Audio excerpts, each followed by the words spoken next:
What's up, everybody? It's Lids, and we're back for some more Pyre Community RITE Night, which means, of course, some good old-fashioned multiplayer Pyre, featuring first and foremost none other than the members of the RITE Club Discord server, the place for all things multiplayer Pyre. And if you're interested in getting more involved in multiplayer Pyre, then look no further, because you can join said Discord group by clicking on that link right there. But those of you in chat, you are not off the hook. No, because you see the red circle with the white L below chat. You click on that and you'll find all the various requests that you can make today, including things ranging from selecting players' exiles, masteries, songs, arenas, even Titan stars are all fair game. So, without further ado, let's hop into versus mode.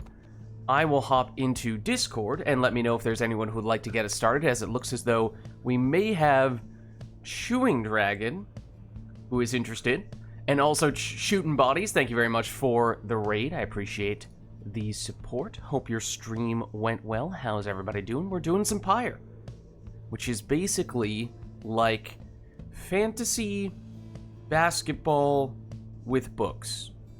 And if that sounds like that doesn't make sense, well, it is an unusual combination. But I assure you that is typically the way that people choose to describe it. Alright. I do also see, yep, Lilac, you are in Discord already, which I take to mean that you may also be looking to play at the beginning here. Perhaps. Okay, you sounded like you were saying that from approximately 2 miles away. I was standing like a couple of feet away from my desk getting some chips. Okay. Alright, 1 second. Let me get you guys some Lids. invites. How do we know that you're the real Lids? Once again, you just trailed off big time. I did not hear what the second half of that sentence was. How do we know that you're the real Lids? That's a great question. I don't know. How would you ever know if I wasn't the real Lids? Well, there were two of you at first, so how do we know that you're the real you? I don't know what you mean. It's not like I just instantly cloned myself. It's not like I just Like you cloned yourself instantly for cloned your myself in response to you saying that. Uh-oh. I would never do such a thing. Press X to doubt. Press X to activate the cloning machine? No! That may or may not be what I just did. Are you trying to start an army? A Lids army? Alright, well, let's see. We should, I believe, have both of you guys in here. Oh, let me make sure. 1 sec. I would like to be able to... Yeah, I'll give you some controls. That's Okay. probably worth doing.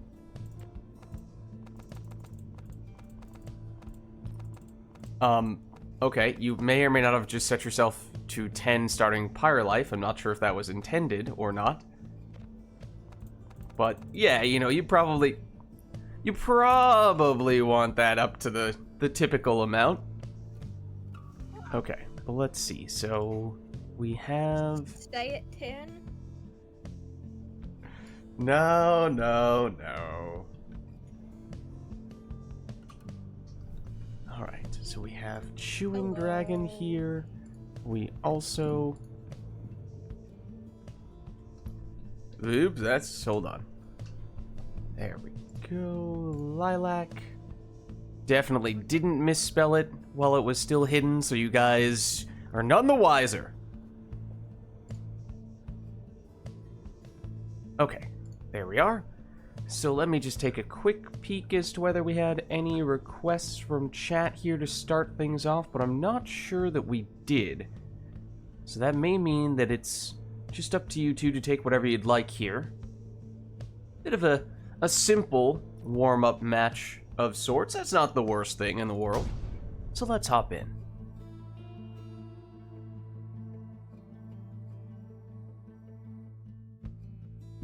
I bid you welcome, exiles.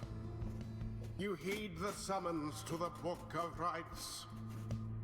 At stake here in this Hello, rite I'm back. is I your missed something, salvation. clearly. Cling to whatever shred of hope you have. I wanted the fate. Chastity, stand I selected prepared. the fate. The fate Yeah, stand I put you on the fate. prepared. Yeah. Well, you put yourself on the fate, and then I assumed that that meant that was deliberate. Shall conduct the rites. No requests from chat for this one, so this one is just up to you two to take whatever you'd like.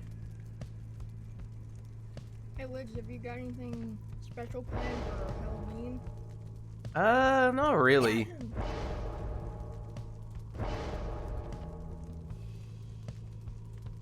I've severely underestimated the intensity of this sauce. Oh. Some spicy sauce? Very spicy. Oh. Are you, spicy... Are you into spicy food, or is that an area where you prefer not to go? I'm into like mildly spicy. Yeah, you're not one of the people who goes to a place and immediately tries to find the spiciest thing on the menu. No. Yeah, I mean, I've definitely met those people. Those people do exist.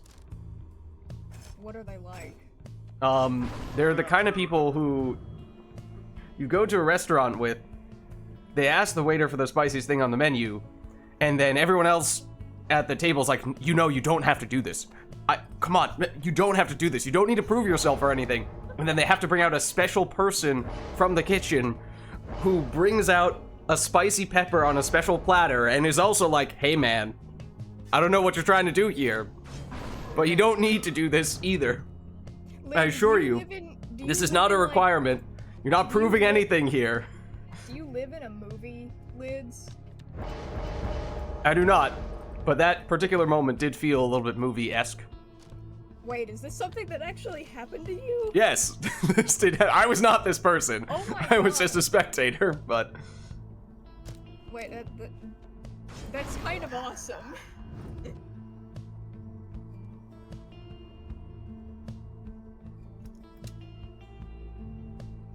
What is he planning?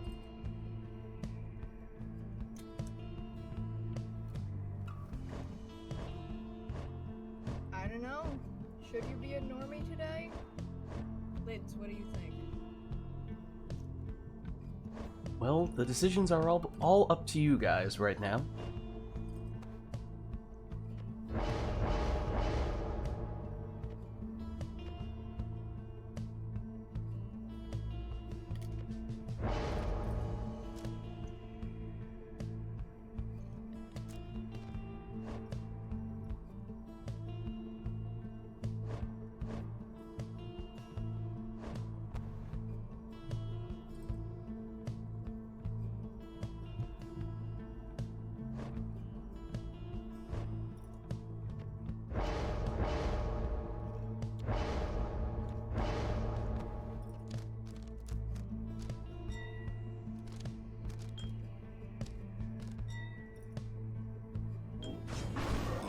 Is a quick throwing Ignarius in the last spot for Chewing Dragon.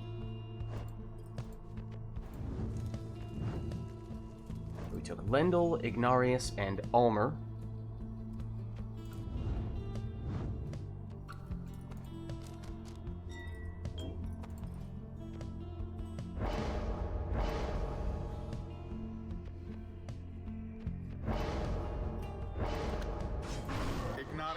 And then also a quick throwing Ignarius in the last spot from Lilac. So here we go. Chewing Dragon against Lilac to get us started today. This one, just a match in which the players are choosing their preferred teams. No particular requests in play here, as Chewing Dragon gets very aggressive with those power casts.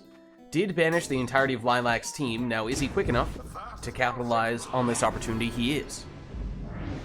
That's 20 damage plunge, and did have prayer beads, so still at full strength here even after that plunge. But Lilac in possession.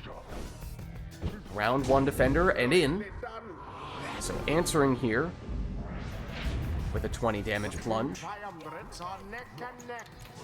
Chewing Dragon close but not close enough as Lilac gets it back now. Moving in with Birchroot. Just quick enough to plunge in there for 25 damage, perhaps just because the two players happened to be tied at that point. So that actually translated to a little less damage than we're used to seeing from those crones. And once again, Lilac defenseless here. And oh, Chewing Dragon goes the throwing route, except it's a little bit of a shortened throw there. Just 9 damage. Lilac uses the Crone Salute, but Chewing Dragon had the orb, still has the orb, and may be able to stall long enough to get some characters back here. Did so, but didn't come back quickly enough to make the defensive play.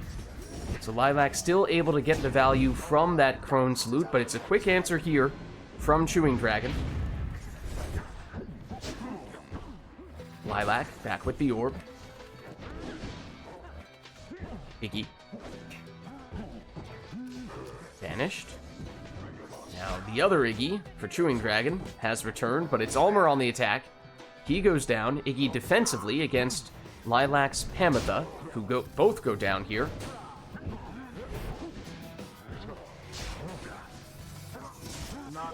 Oh, and Lilac may not have quite been planning for it to play out that way, but gets rid of all the defenders, setting up a 30 damage Crone Plunge. Now no Crone here for Lilac, so down to just 2 characters, but likely just needs 1 score to get the win. Will it come here from Ignarius? Not this time, at least. As for the other Ignarius, though, Chewing Dragon once again with an opportunity here. Lilac did not have anyone back, so it's Lendl now, plunging for 20, and unfortunately, what with that quick throw that we saw, that is the difference between Chewing Dragon being able to finish this with 1 score and being just out of range. Well, that throw does change the math in that case. Now, at least with Ignarius, Chewing Dragon would have enough damage. For Lilac, it could be anyone. Here's Bertrude, and there is the winning plunge. The fate prevails. GG. The Empire nearly was extinguished there, but no. Well played, you two. Thus end this night's proceedings. All Because right. that's Do you not know Boom Shakalaka? Boom shakalaka! Right. He's on fire! Exactly. The ancient texts. All right, well, let us know if there is anything you guys would like us to do for the next one. That was just the players taking their preferred teams. I cannot remember if I asked this before, Lids, but I was saying, did you have anything planned for Halloween? I'm not sure if you mean in-game right now, or if you mean, like, IRL. Yes. Both. I'm curious. I think the answer is no in both cases. I mean, we have had... we might have even had a RITE Night that fell directly on a Halloween in years past. And, you know, I think we did one match in which we kinda sorta did Halloween-themed teams, but that was kind of the extent of it. Well, you're in luck, because I have a lot of Halloween-themed requests Alrighty then. planned. I will not be, utilizing them quite yet, though. Okay. Yeah, I just remember we did a tiny bit of trying to make teams that looked... Oh. Wait, what? That's still up?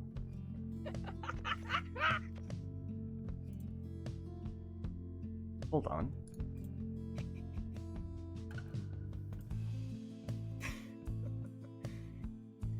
It's the new Pyre request.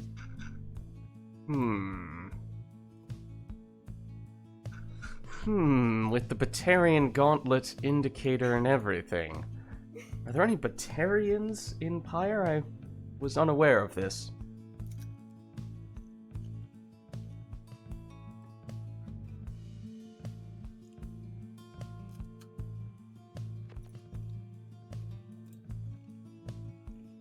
But yeah, all I remember from previous Halloween or Halloween adjacent RITE Nights were that we had maybe one match in which we tried to have players pick characters that looked the most Halloween-ish.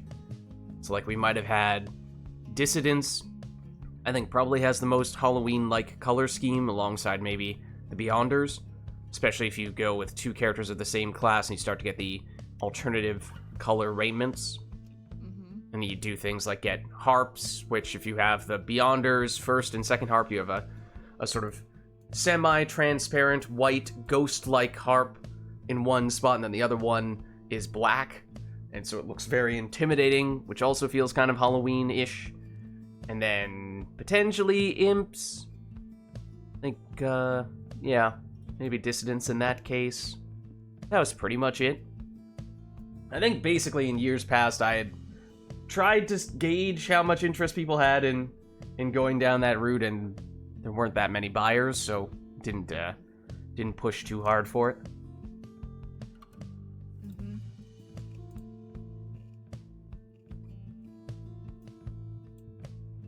Not seeing any requests from chat at the moment, so I think that may mean... We just lost Chewing Dragon. Uh-oh. Did we? At least in the voice chat. Oh, okay. Yeah, I didn't get any indicator that he dropped in-game.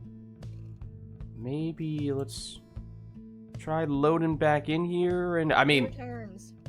Do you want anything with that request, Lilac? Or was it just for the sake of I memes? did spend a lot of Litcoin, didn't It is a kind of expensive request, so yeah. I request that both of us have 200 Pyre life. Okay, that can be arranged.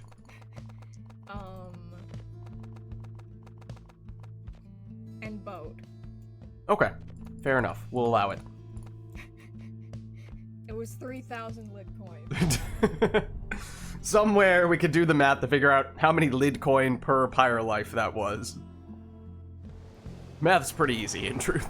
Chastity versus the fate. Welcome. Alright. Who shall conduct the rites? Well, otherwise, no other requests. So up to you guys to take whatever you'd like. It was just Lilac increased your Pyre life significantly for both of you. So you both have 200 Pyre life right now. Dragon, are you having a Linux moment? He's not moving. Uh-oh. Wait. He was seeking confirmation in chat. Ah. Uh-oh.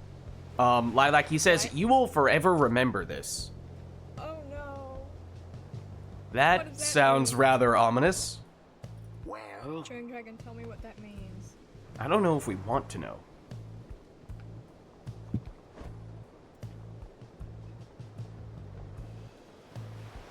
Is someone going to die by the end of this match?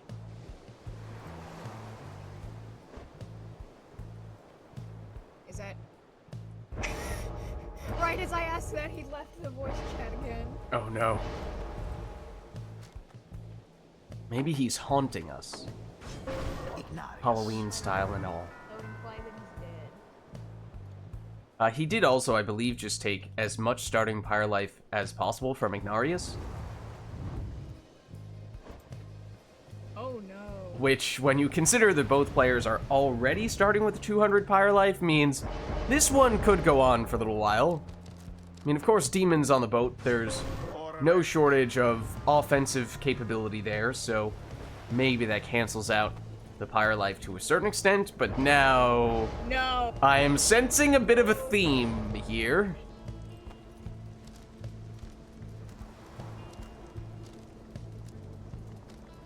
Oh. I'm beginning to have regrets.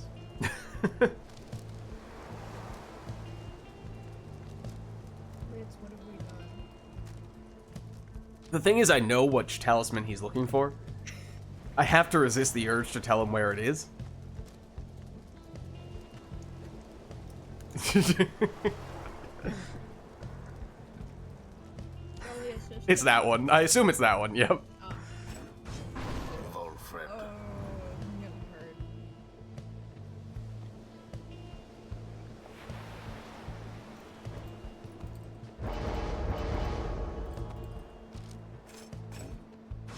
Demon. Alright, Speedy Vizpoleth in the second spot for Lilac, as Chewing Dragon has taken 2 out of 3 characters thus far, maximizing the Pyre life, and that trend Looks as though it might be about to continue.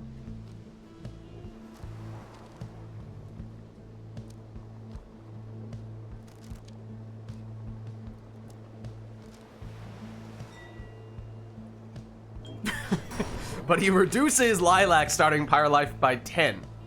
By 10. Which, Just mathematically speaking, percentage-wise, is a minuscule amount. Perhaps a statistically insignificant amount, but that all remains to be seen as Lilac also loads up on extra Pyre life and rekindling, so buckle in. This one could last for a while, though as I said, there are kind of two ways you can have a RITE like this. One is by loading up on the sap rekindling, which obviously the players have done to a certain extent. The other is by loading up on the starting Pyre life from the demons, and at least on the boat. The demons definitely feel like they are more offensively oriented, as Lilac demonstrates here with Orlek. So I feel like this is a little different than if we had seen saps across the board. As Lilac now once again plunges with a demon. This time it's 30 damage from Vids. Chewing Dragon blocked. It does really feel like this match is just going to turn into a game of hopscotch. That is already the impression that I'm getting. Flung with considerable precision. That's a 25 damage throw from Lilac's Orlek. And it's a long enough match that small differences, like scoring with a 30 damage demon versus scoring from a 25 damage demon, that can start to add up. That's the kind of thing that at times can be statistically insignificant, but given how long this match is likely to go, how many rounds, how many scores there are likely to be before it is through. What just happened? Excuse me? Would you care to explain yourself? What? I don't know. There is no explaining.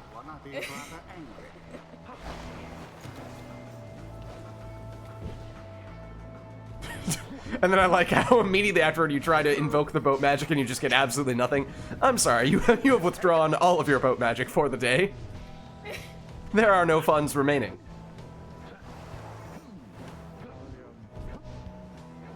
But now here comes Chewing Dragon, inching forward with both of the saps, ever so slowly, but ominously as well. That was exciting. One of them did go down. That leaves him with just Manly at the moment, who is currently goose guarding the orb. Hey, Dragon. He's just standing there, Look, menacingly. look. Standing here. That was also a bit interesting. Now, Chewing Dragon continues to lock down the orb until Lilac banishes both of the saps in one cast and then scores with a Vids throw.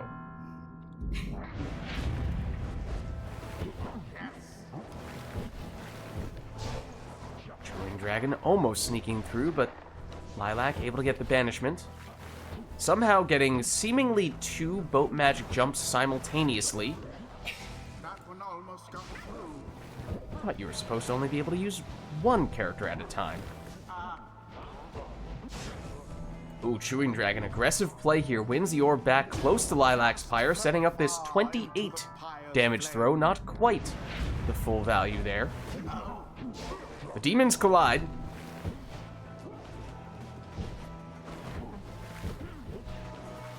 Lilac with Vids invoking the boat magic a little bit this time once again.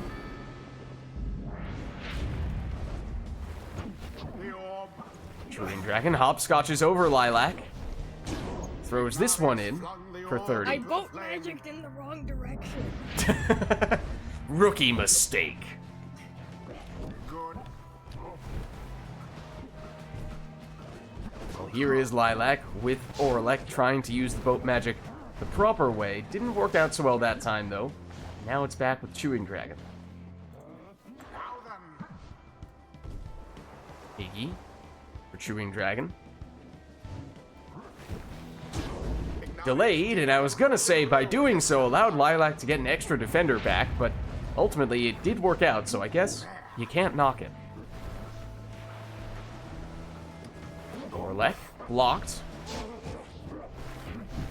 It did seem like Orlek was on the trajectory to just jump way over Chewing Dragon's sap, and yet Chewing Dragon did block with the sap. It was just a very strange visual of being blocked by a tree that was way lower than Lilac actually was. So, real-world physics probably would not have played out that way, but this is the boat we're talking about. Since when was this real-life physics? As Lilac now plunges for 30, and we are below 100 Pyre life. But remember, both players have loaded up on a lot of rekindling, so we are probably still far from seeing a victor here, one way or the other. As currently Lilac only has Volfred. His Paleth is gone for good in this round, and of course, Orlek takes a long time to return from banishment, so that means plenty of time here for Chewing Dragon to do a 720 throw. BM. BM. As they say. Orlek blocked, but banishes the defender. Attempt number 2. Little bit of extra boat magic, and that's all Lilac needs.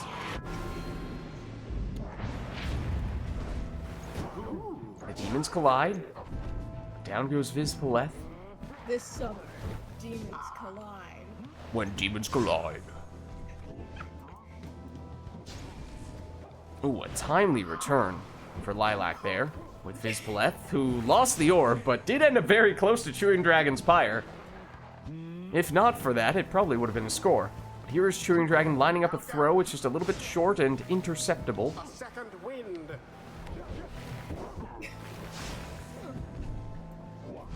Chewing Dragon has to cut that throw short, but does get it in for 14. Just as Lilac was starting to get a defender back. Iggy for Chewing Dragon, blocked.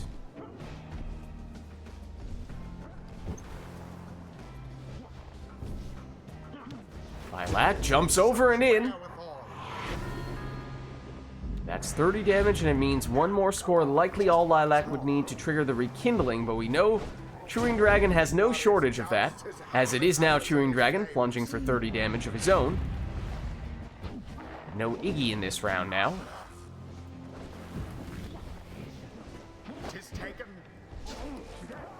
Lilac getting aggressive here with Vids Paleth, but blocked. Banishes the last defender, though. Has just enough time to get the throw off, and there is the rekindling. And that's what I was alluding to. That's 120 rekindling. Oh, Lord. Great googly woogly.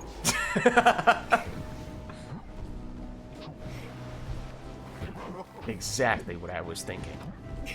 Into the adversary's flame. Couldn't have said it better myself.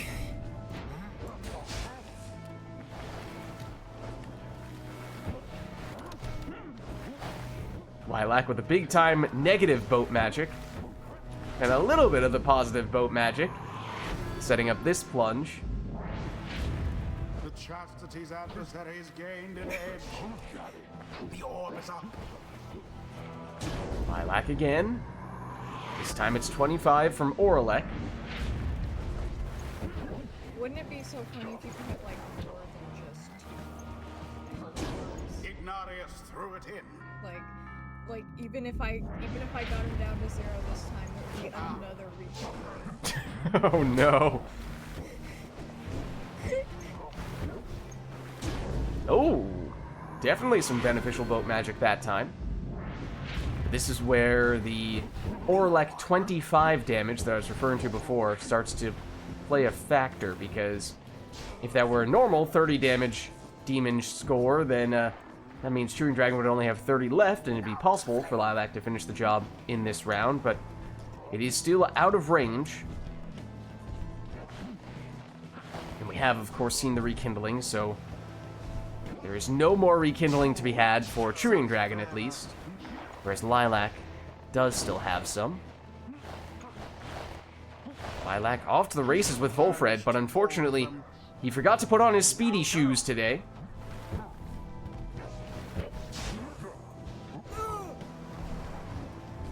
Iggy for Chewing Dragon. Just barely touches the edge of that aura. Getting banished in the process, and Lilac moves in here with Volfred, but he goes down. And that means Lilac is defenseless for a few more seconds here. Is Chewing Dragon able to get this in quickly enough? Yes, he is. And then some. So now both players technically 2 scores away, just that in Lilac's case that would mean winning the match, whereas in Chewing Dragon's case that would mean revealing Lilac's rekindling, the second life bar. Oh, that's not what Chewing Dragon had in mind, I can't imagine.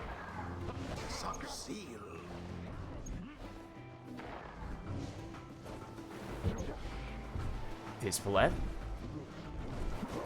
Big jump, but gets blocked and banished.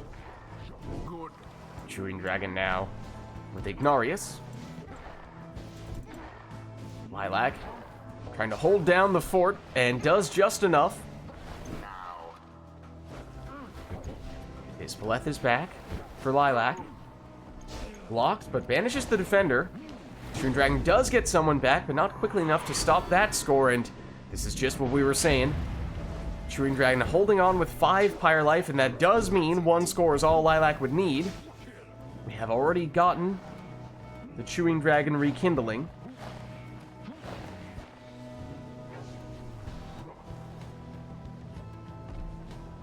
Iggy for Chewing Dragon. Rushed down by Volfred. But Volfred goes down. Orb inadvertently hits Lilac's Pyre, bouncing back out in the process.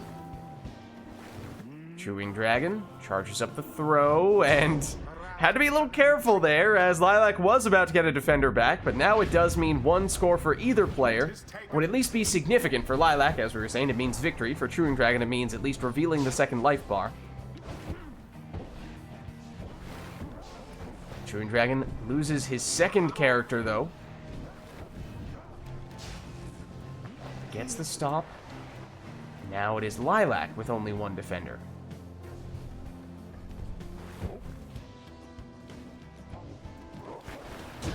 And Chewing Dragon plunges there, revealing the rekindling for Lilac. It is significant, but not quite as much as what we saw from Chewing Dragon a few minutes ago. Lilac, though, getting close, but not close enough. Not quite able to score on that occasion, at least, nor on this one. Chewing Dragon back with the orb now. With Manly. Charges up the throw. Right on the edge of his range. So it's not enough to make it in. Dispalette blocked. But banishes the defender. Blocked by the second defender. Banishes the second defender. Gets the orb back. Throws it in. And the match is finally over.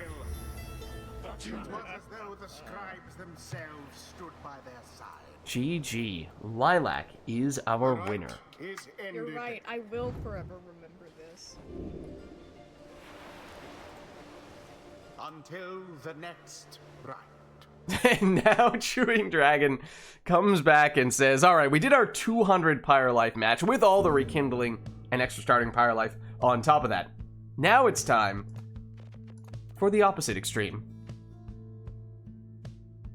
And Lilac says, alright, hold on, we can add to this chaos. Let's turn Customize off. Hold on, Chewing Dragon may not have been looking for this combo. Also, thanks for stopping by, Phaler. Good to see you. How's it going? Would we like to split these into 2 separate matches? The 10 Pyre Life in one match and then the Customize off in the next?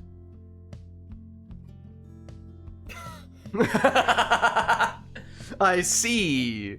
That would be. Wait, no, I want to see what that would do. You should both take it and see what Yes. happens. Please.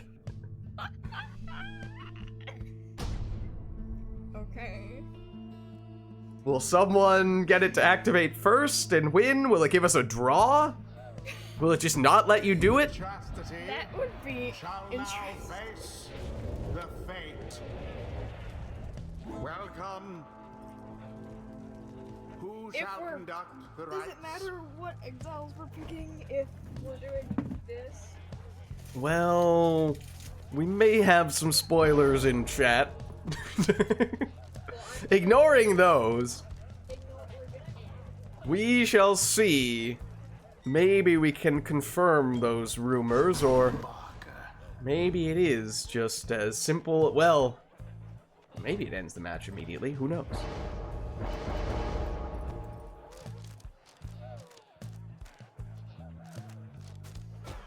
Oh, not putting it in the first talisman slot. That's a bold strategy, Cotton.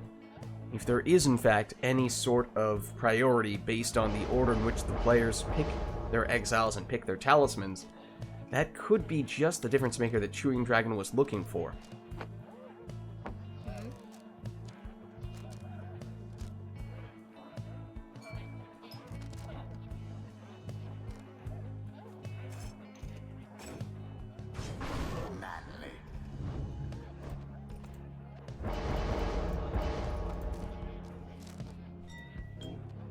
Okay, as now Lilac takes the Frozen Soul. Then again, if one takes Rekindling, then it does, in a way, defeat the purpose of this experiment. To a certain extent, I suppose. You can still see, of course, what it does to the starting Pyre life, but it's not as if the match would end immediately anyway as Lilac takes the Rekindling Talisman. So, what does it do? It does 9 damage, at least to Lilac.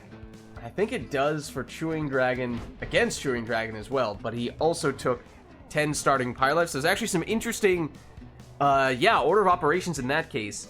It calculated the damage to Chewing Dragon's Pyre first, saw that that would have dropped him down to 0, and said, no, we can't do that, so instead it drops him down to 1, then he gets the 30 extra Pyre life from his talisman, which is why he starts with 31. There's the 20 Rekindling from Lilac's talisman, and now Lilac plunges for 15 here. The Fate's pyre now burns relatively brighter. Chewing Dragon potentially just allowing Lilac to plunge in here, or at least so it seems. Because he did kind of do a thing with his Rekindling. The orb is taken. You sure did! Thoroughly. What's up, iRotor? How's it going?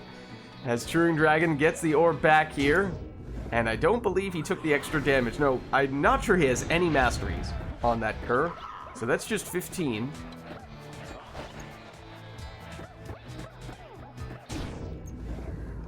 There is Lilac plunging for 15, but despite starting with just 10 Pyre life, with all that Rekindling, it is as if Chewing Dragon is doing a normal match here, in a way at least. Obviously, he sacrificed some masteries to do this, but in the grand scheme of things, it's a lot more like a normal match than it would be if we had started with a 10 Pyre life setting for both players and just left it at that.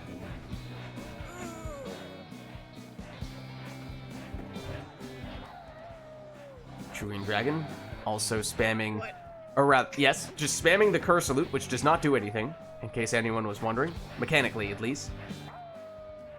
Other than, of course, assert dominance. And it is done. And it is done. The chastity prevail. And what a crushing victory it was. Well played, I guess? Thus end this night's No. proceedings. It was a right by technicality, maybe. By technicality. Until the stars align. Only does something in the Fate Liberation, right? I don't even remember that. I'm not sure I ever faced the Fate in my campaign playthrough in a Liberation Rite, to be honest with you. Well, anyways, let us know if there is anything you guys would like to see or hear us do for the next one. Okay, but Chewing Dragon says he has to go. No. Well, we certainly got an interesting assortment of rights with Chewing Dragon in here, so thanks for stopping by, Chewing Dragon. Thank you for the rights. For the tricks and the treats. Have you already left remote play, Chewing Dragon? You may have. Yes, you did. Okay. Crocodile exile when, right? Alright, well, let us know in that case if there's anyone who would like to jump in here, as we do now have an opening. Lilac, are you good to stick around, or do you want to swap out as well? I am good to stick around. Okay, so that means we're looking for one person here. Theoretically, it would be fairly easy to, like, reskin a class, theoretically, or an individual exile or something. Yeah, I would think reskinning might not be that difficult. I mean, this is coming from someone who has not made any mods himself. There was one person who was creating several new characters from scratch. In that case, I don't think it was reskinning. I think it was truly creating a new character altogether. Mm-hmm. Because Chewing Dragon was saying, like, there should be a crocodile exile in Right. Pyre, even if it's just like a reskinned. Now, but would it be a crocodile, or would it be a crocodile-like exile? Touché. What's up, Honor? How's it going? We are looking for someone to hop in here to face off against Lilac, as Chewing Dragon just swapped out. Let me just get rid of his name so I'm not sending any mixed messages here. He is no longer in. We need someone to take his place. And Honor is available. Perfect. All right. Let me get you an invite then, Honor.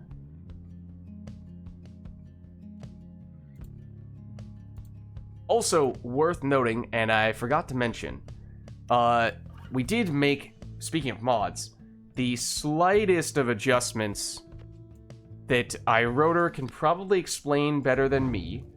Oh? But on the controls, technically it's only with controller that this is a thing, but you notice how on keyboard mouse, you have this option to specifically pass to a particular exile, whereas apparently that is not a thing on controller, at least not by default. And so iRotor has helped to mod something in such that that is now a possibility with controller, so that it, for controller players, it may be worth giving that a quick look if you want to map those controls in a particular way. Let me, in the meantime, set things up for Honor. Yeah, I think I actually did map them. iRotor had initially just said, I'm not going to map these because they are not there by default, and I don't know what the players are going to want to have. But then I just threw something in there, so if people are interested on controller and experimenting with that a little bit, then that might be worth just taking a quick look over there for a second. Honor, do you want to be the Nightwings today? Or are you going for something else, do you think? Nightwings? Okay. Gotcha. Alright. So yeah, Honor, if you would like that pass/switch to first, second, and third, I just threw some inputs in there, which you may or may not like. You may completely ignore them if you do not care. That is also perfectly fine.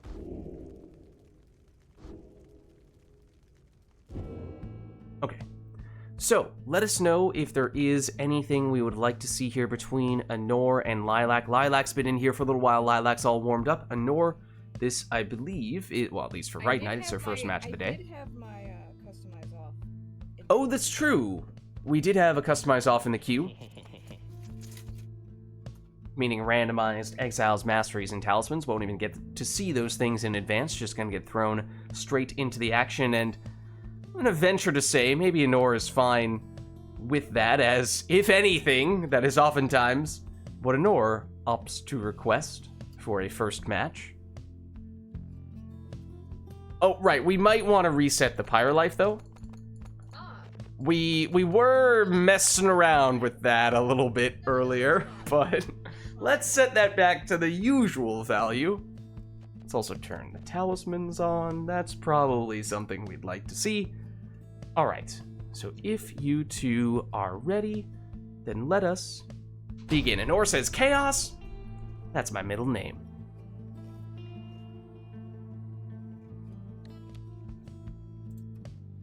The Night Wings shall... Alright, Nest of Triesta. Then for Anor, it's a crone, a nomad, and a savage. For Lilac, it is an imp, a worm, and a harp. We'll see what else we can learn about these customize off setups, as it is Anor getting us started with a 20 damage plunge. And I think I saw Winged Fury, which must have been coming on Tamitha. So that is the only person who would be eligible for such a mastery. Lids. Gareth. What's that? You got Gareth. Oh, I thought you'd be excited to hear that. indeed. Well, it does appear in that case as though Gareth was the first to score in this rite. So to that I say, get Gareth. Get good, more like get Gareth. Exactly. Here is Bertrude with Living Flame. Ooh, interesting math there. Extra 8 damage from Living Flame, but that means that that was only a base 25 damage plunge. Which, for someone smarter than me, means that you know what the masteries are for Bertrude.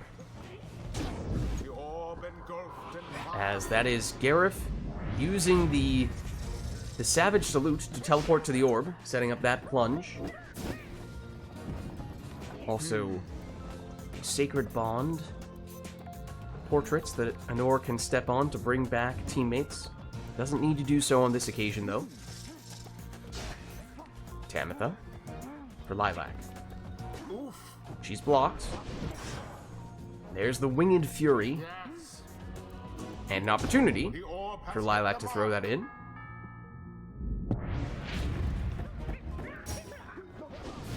It's Gareth back in action.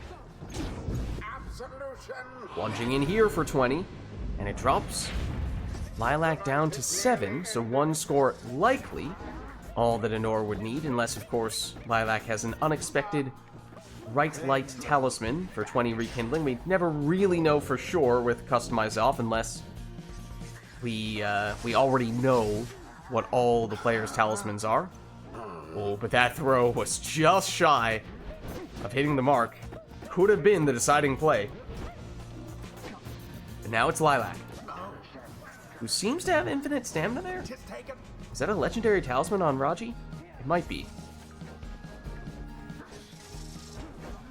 Ooh, two-pronged attack from Anor, and it is the Nomad Plunge that decides the match. Overwhelmed their adversaries utterly. The rite GG. is complete. Well played, you two. Alright, well, let's head on back Until the next rite. and let us know, chat, if there is anything you'd like to see for the next one. That was Customize Off for our first match between Anor and Lilac.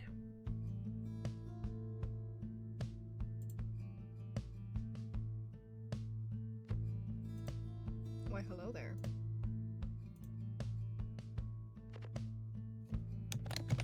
Okay, I figured that meant that Anor just hopped into Discord, but wasn't 100% sure. Hey Anor, how's it going? So of course, if there is anything you guys would like us to do, let us know. If not, we can always leave it up to the players to take whatever they want. That is also an option. The other day, I went going grocery shopping, and they had Christmas stuff up already. Yeah. I mean, I've been seeing Christmas commercials for several weeks now. Oh my god. It used to be that it felt like, okay, at least in the US, the arena will be fall of Solium, okay. It used to be, at least in the US, to me, it felt like, okay, let's take it one major holiday at a time. Let's get past Thanksgiving, which in the US is what, the third Thursday in November? Once we're past that, then I'll allow the December holiday related stuff. But now it's not even that we're waiting until Thanksgiving. We're even doing the December holiday stuff before Halloween. That's a little too much for me. Alright, it is a request for the Fall Solium plus an exile request for no Savages and no Orlek. I wonder who this request is directed at. Maybe a combination of the two of you. I mean, Savages nowadays. Well, it's different. The day is different, and the sort of occasion that we're technically celebrating based around is different between the US and Canada. I think it's Who shall conduct the rites? not miles away, which is a weird way to describe something that is temporally based. No, I'm not referring to the border between the US and Canada, which of course we are adjacent countries. But I'm referring to, I forget exactly when Thanksgiving is for Canada, but I think it's, I can't remember if it's a little bit before or a little bit after US Thanksgiving, but they're kind of close. But yeah, Thanksgiving in the US is legitimately, it probably, of course, as everything, varies from one person, one family, one area to the next, but it is, what, maybe the third or fourth biggest holiday in the US? It's a little less commercialized relative to something like Halloween, which, you know, has kind of just taken off in the past couple decades because there's all this stuff that you can do selling costumes and candy, and we're kind of big on selling stuff in the US and buying stuff.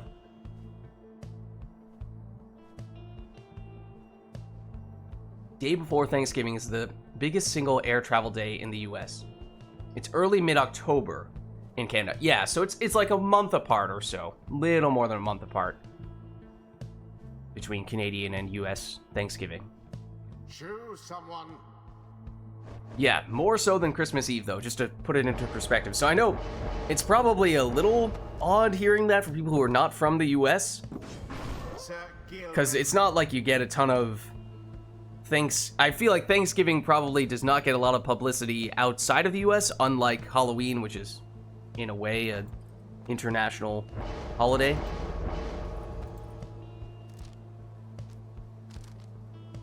So it's probably easy for other people who are not in the US to undersell and not realize just how big Thanksgiving is in the US. It's a pretty big holiday here.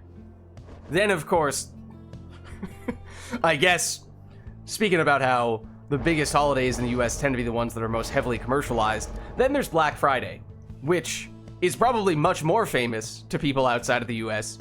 Originally, that was supposed to be the day after Thanksgiving, and it was sort of the unofficial day when there are all these sales for people to buy things in anticipation for the December holidays. Then Black Friday just kind of took on a life of its own. Now that is ginormous, but that is a purely commercial holiday and does not really have any actual, you know, holiday-ishness beyond that. There's nothing you're celebrating there. We're celebrating capitalism. Really, it is just pure capitalism. I guess you could argue it is the most important capitalism day.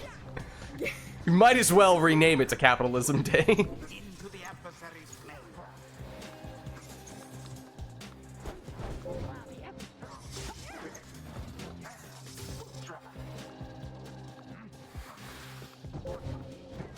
But anyways, here we are. No Savages, no Orlek, Fall of Solium, and Anor gets us started, but then Lilac quickly answers with a Crone Salute, except that Anor has the orb, quickly sacrifices Pamitha, and if she can stall long enough, we'll get Pamitha back in her usual form. Also, potentially could step on Pamitha's portrait to bring her back. And then Lilac breaks out another Crone Salute? The BM is off the charts. Anor was like, I thought I played this one really well, weathering the storm for one Crone Salute. Now here you are, hitting me with another right off the bat? 2 in a row? Well, as long as Anor, after having lost one exile, can possess the orb for a little while longer, then she can potentially repeat what she just did before. Now it is just Pamitha. She sacrifices Headwind, which was, in many ways, the plan, because now she has 2 exiles and only one that has been converted into a Howler. Alas for Headwind. May have been trying to use the Harp Salute to sacrifice that Howler, but instead ended up sacrificing Headwind. And eventually, yes, Lilac does get a score out of that, but it did cost 2 Crone Salutes to make that happen. So you don't see that one every day. Sublime. Now here is Anor plunging for 20. I wonder shall the Nightwings press their luck?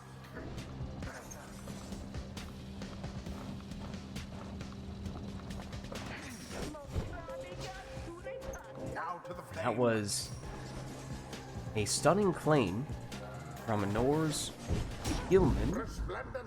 And now Stubborn Flame, reducing Anor's damage there.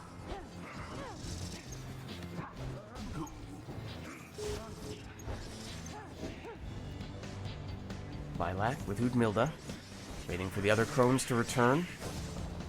Bertrude has done just that, and now it's only Bertrude. Anor reverts back into defensive position, although Lilac still finds a way through. The Fate have gained an edge for now. Pamitha switches into Gilman, who gets caught in the corner. Milda. Down she goes, now just Vorfrit. Sidesteps the cast, but now leaves an opening for Headwind to exploit.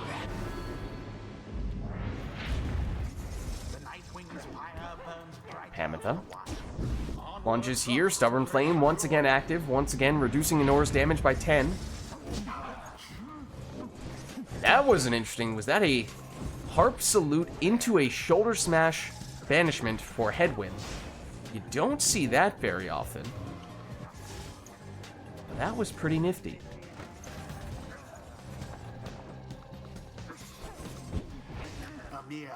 And Headwind once again with a very creative form of banishment there. That one seemingly a little less deliberate, but Anor will take it nonetheless as Headwind got the banishment as he was spawning back in.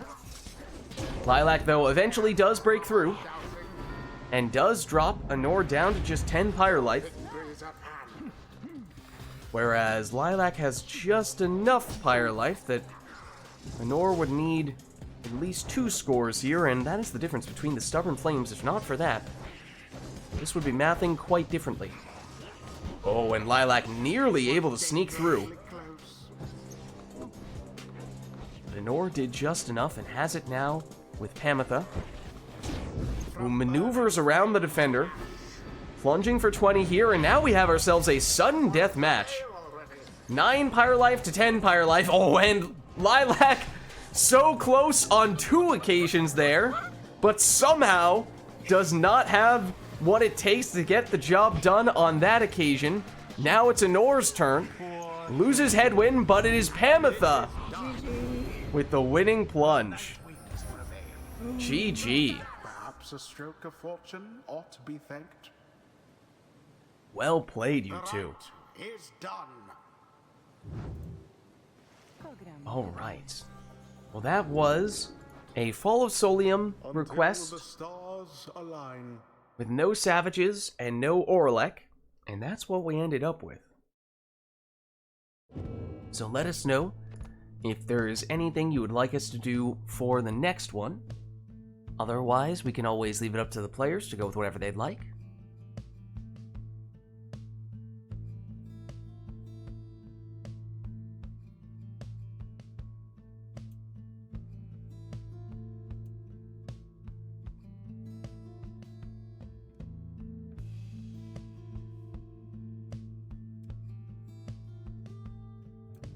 Not seeing any requests at the moment, though, so... Oh, hold on. We have a nest with customize off, except, let's see. Yeah, it may be that Phaler was planning to combine that arena request with that exile request, so it may make sense for us to once again separate these out into two separate requests. Do we want to do... I mean, it was a bit of a sandwich there. Yeah, so I'd say let's go with the double Phaler stuff first, and then do customize off afterward, because it was the nest that got the first word there. So Phaler's nest plus no harp, no Orlek. That is what we'll have for this one, and then we'll put the customize off in the queue. Nest of Triesta, no harps, no Orlek.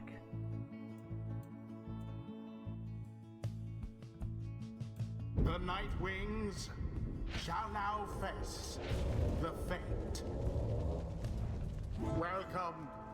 It is a little odd being at the harp arena with no harps. And in a way, you could argue that it is an arena that plays well into the harp archetype. What with them being able to fly over those pits of lava. Or are they magma? No, probably lava. So the players will need to find some other way to navigate the perils of this arena.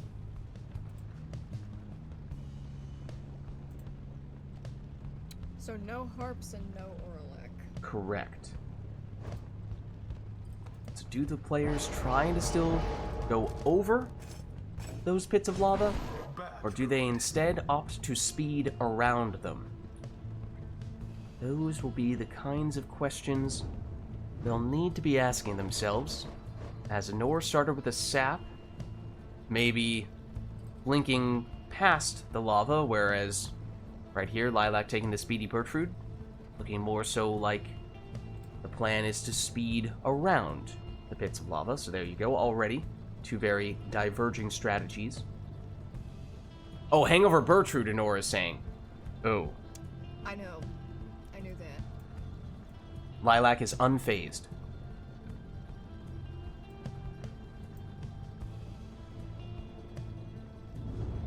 Your choice.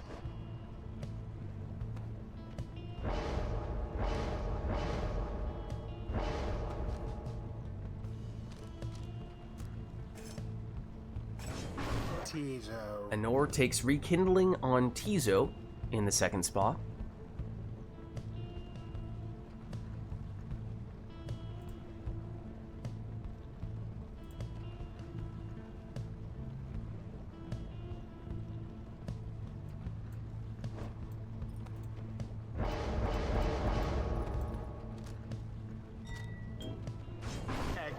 Lilac with the extra damage from the talisman. Also the Crone Salute. We saw Lilac loading up on those Crone Salutes before.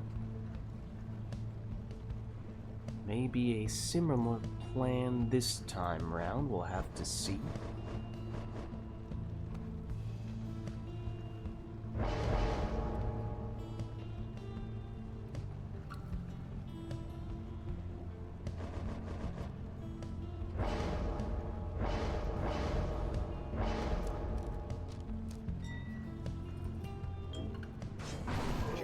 Quick throwing Jody. That's Anor's last choice.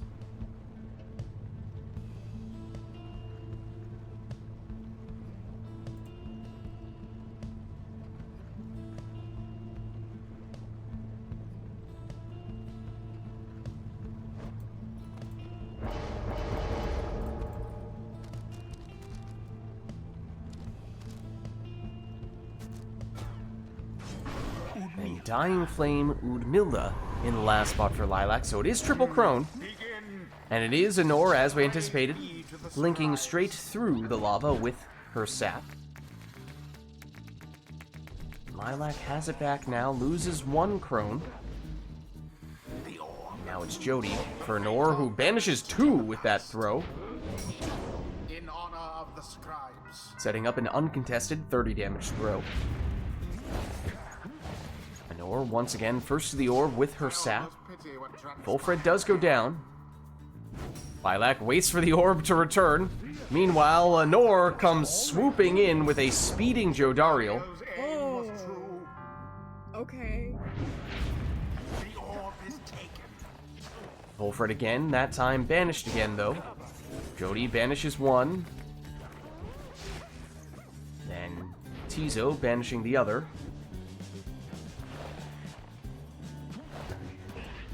Anor sees all those casts. And that looked like a throw, but no, that was Volfred happening to drop the orb with some velocity in the same direction that he appeared to be charging that throw. Little misleading. What is throwing if not dropping something with velocity? You know? Now then. Perhaps in real life. However, on this occasion, even if that inadvertent throw with drop in with velocity in that given direction had happened to have hit Lilac's Pyre, I do not believe it would have counted for damage purposes. That is where the distinction lies. Oh, and there is Lilac throwing out the Crone's Loot, except Jodariel was not out, initially at least, when Lilac used that salute, so Anor just had a single unconverted exile, could still move ahead with her normal Jodariel. Then Lilac went out with the second Crone's Loot, and at that point, yes, everyone had transformed into a Howler, but Anor has sacrificed several of those exiles, and then the delay as the orb was still bouncing over the edge of the arena, and despite double Crone's Loot, it is on that very round that Anor gets the winning score. GG. The ceremony is complete. Well played, you two. All right. Until the stars align. So let's head on back. That was Phaler's Nest of Triesta plus no harp and no Oralek request. But we had put a customize off in the queue, so we can make that happen here. Suppose we could still do an arena, we could still do a song if either of those are of interest.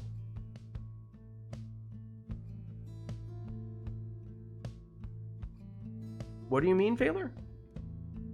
Not sure what you mean by one more.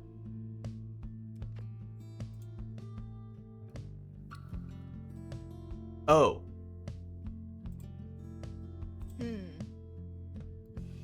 Okay. Well, perhaps we jump into this customize off match while you are putting pen to paper, metaphorically speaking, as we have already received the request for the customize off, so let's get this one started.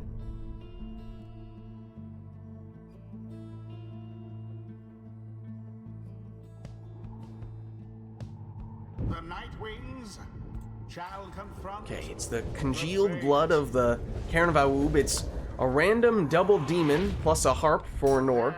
Neither of those demons are Oralek, those are just standard demons, Jodariel and Vizpleth. Then for Lilac, it is Gareth plus Udmilda and Barker. So a Savage, a Crone, and a Cur for Lilac. Lilac tests for the Crone's Loot, does not have it, and does not have any characters at the moment. As Anor looked for the Brazen Manor, didn't have it, but does still manage to get a standard 30 damage Demon Plunge in there. But it means no Jody in this round. There's Vengeful Vow on Vizpleth, it looked. Probably not an exile Anor was particularly keen on sacrificing, as Vizpleth does not have a ton of hope, so it takes a while for her to come back, except Astral Eye on the harp means an extra 8 damage there, but that's also reduced hope. So it's a bit of a strange setup that Anor has here, but at least thus far, she's been making it work. Web Lanthorn on must have been one of Lilac's characters there, I think? Or blocked by a hockey puck. Gareth. That's a double banishment for Vispaleth. Once again, the hockey puck's just about blocking the orb, but... Oh, that's... Hold on. 37 damage? Where'd that come from? That means Lilac also has extra damage on one of the characters. Though wasn't clear in that case what exactly the source was. There is the Vengeful Vow, proccing and taking at least one victim in the process. Barker patiently waits for some reinforcements. But then all of those reinforcements are banished. Flame Leech? So that's 30 damage plus 15 life leech. I feel like we've seen a bazillion talismans here. It almost feels like some characters have multiple talismans.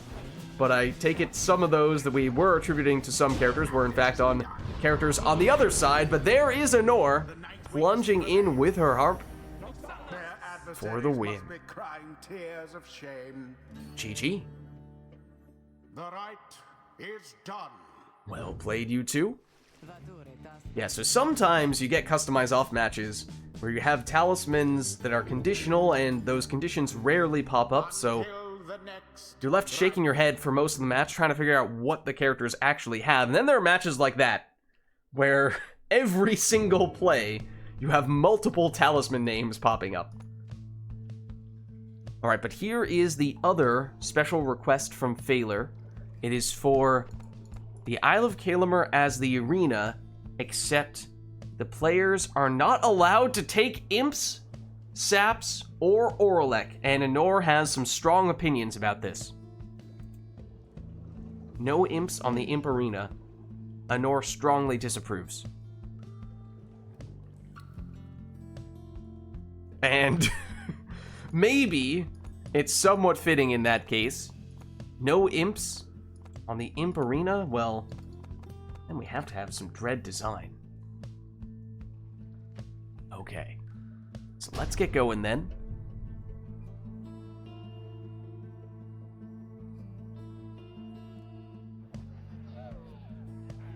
The Night Wings versus the Fate.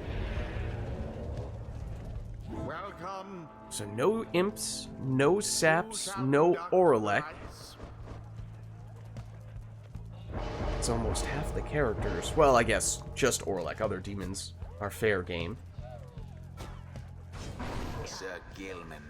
So it's Gilman in the lead spot for Anor. You don't see her take those imps voluntarily very often.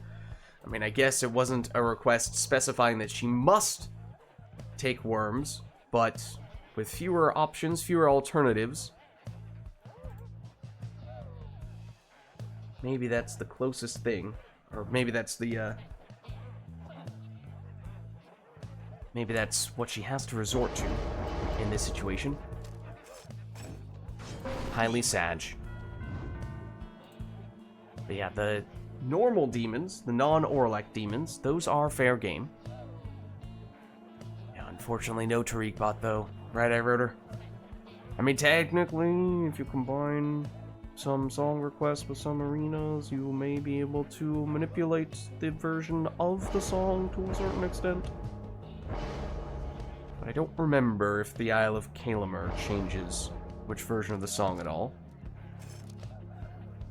I remember Glade of Lu. That's definitely one that does.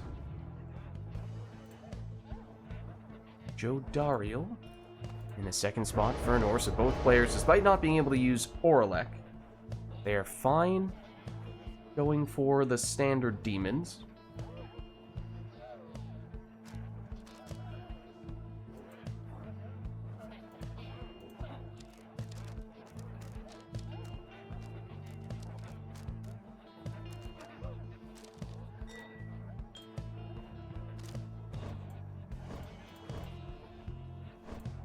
As we saw Lilac considering Joe Dariel, and does lock her in here.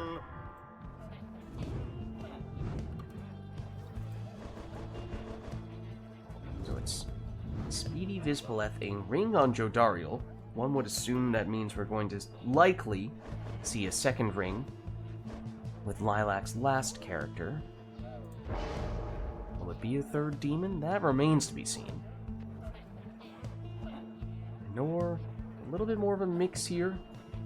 Worm first, demon second.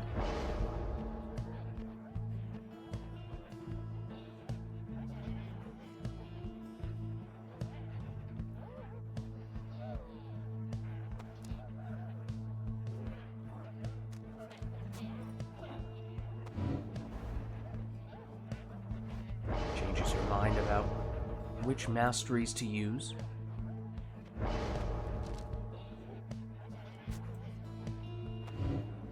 Hold on.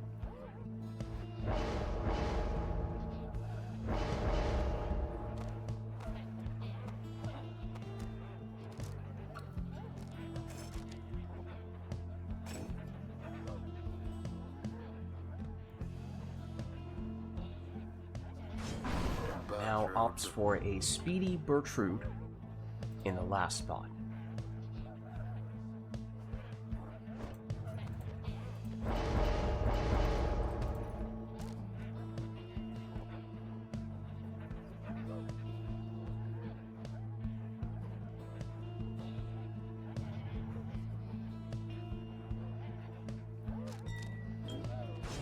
There is the second ring, and there is the third demon.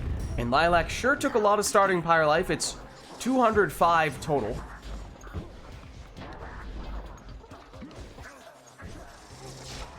See if Anor can break through that starting Pyre life, or if that will be the type of advantage that Lilac needs. Anor does get us started with 30 damage here.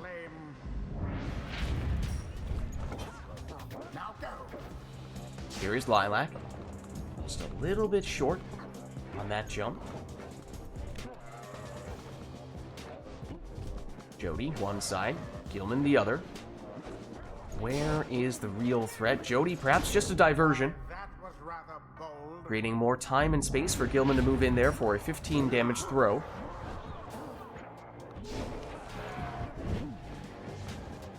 Gilman and Jody once again, though this time they've switched sides. Gilman goes down. Bertrude made a move, but nothing came of it. Now just Gilman back defensively. Stunning Claim at least slows Lilac down and buys just enough time for Bertrude to come back and make the defensive play. And there is Bertrude, finishing the job on the other end with a 30 damage plunge. She does not have prayer beats, so she is gone for this round, and that's a wall of imps in the middle of the arena. Gilman.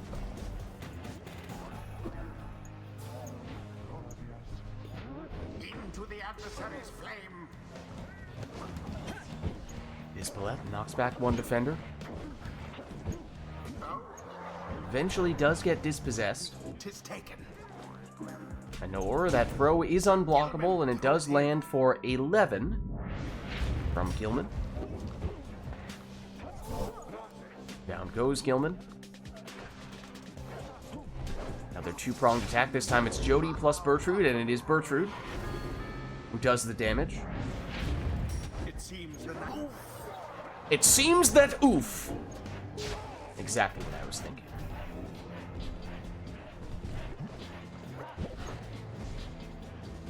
Jody.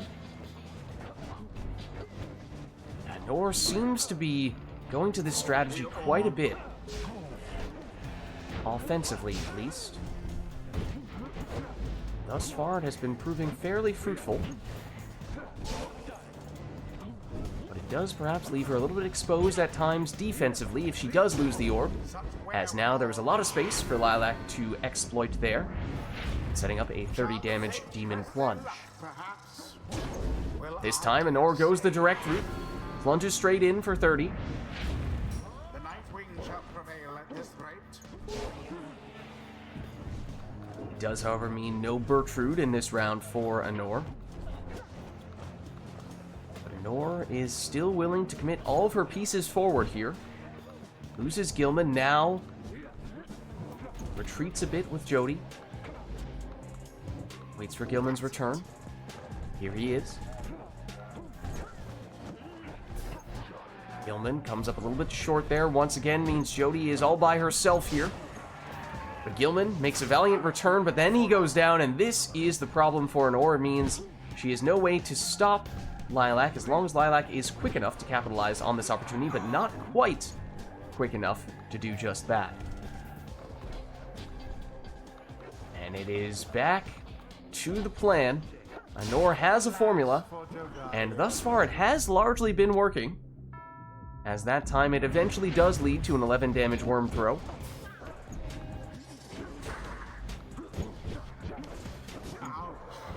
Lilac pushing forward aggressively, but loses Vizpaleth in that exchange.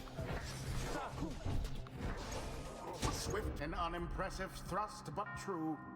As Honor gets a quick throw in there. There.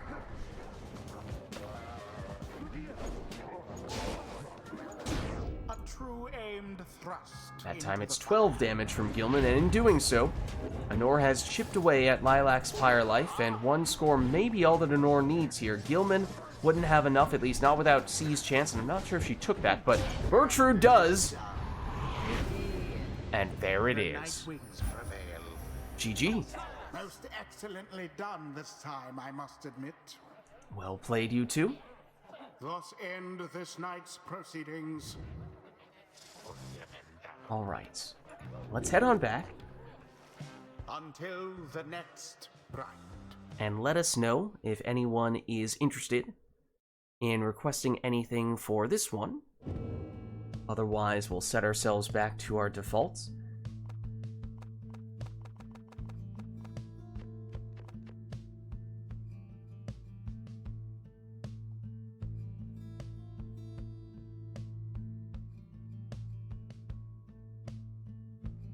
Oh, okay. Honor giving us an archetypes request here. Oh. 1 second, let me break it out. Okay, here it is. I do have it up. Let's see, so Honor is player 1, so I'll roll for you first. As a reminder, for people who do not remember / have not previously seen the archetypes, we have a list of 33 different archetypes, which are basically either team composition ideas or strategies in the game itself for the players to use. So I will randomly roll and assign an archetype to each player and then DM them so that only they know which archetype they are receiving, and then they can take that direction and interpret it to a certain extent, execute the way they see fit. So let's see. For Honor, looks like you are going to get this one. I believe it is still the case that there are at least one, possibly a few, archetypes that we've yet to see. But then again, even if we are getting some I mean, obviously we've seen some archetypes a few times, that means. But everyone interprets those archetypes differently, and each matchup is usually different. Because even if one player is getting an archetype they've seen before, then was it against the same opposing archetype? Probably not. Was it in the same arena? Probably not. Are they going to use the same archetype the same way every time? Probably not. That's kind of the idea.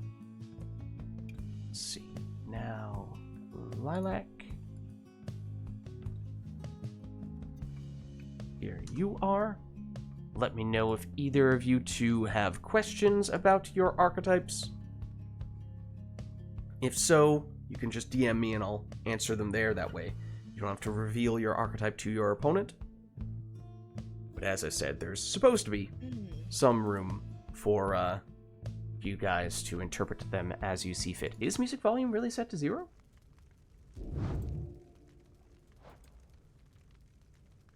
What are you talking about? Oh.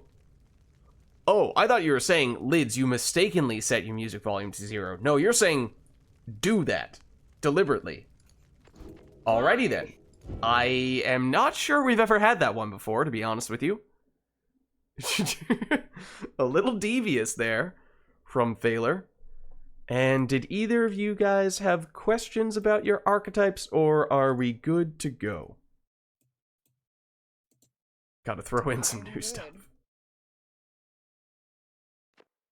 Alright, why don't we see where we end up, because that may influence how the players choose to approach this.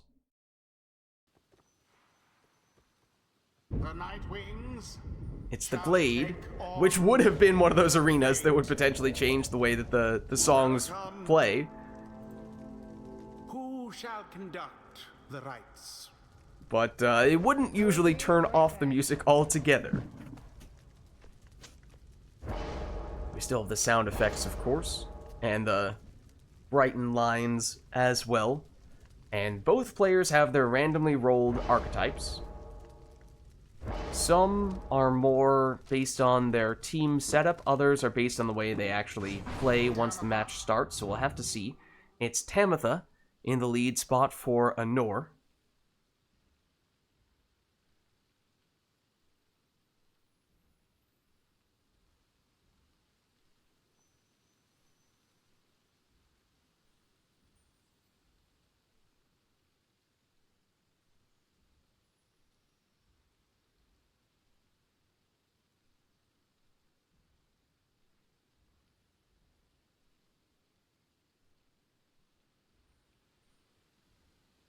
Did you have a clarifying question, Lilac?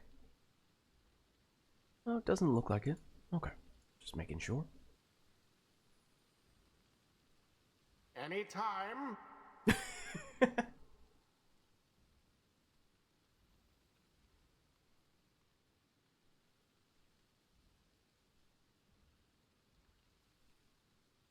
Did we lose Lilac, though?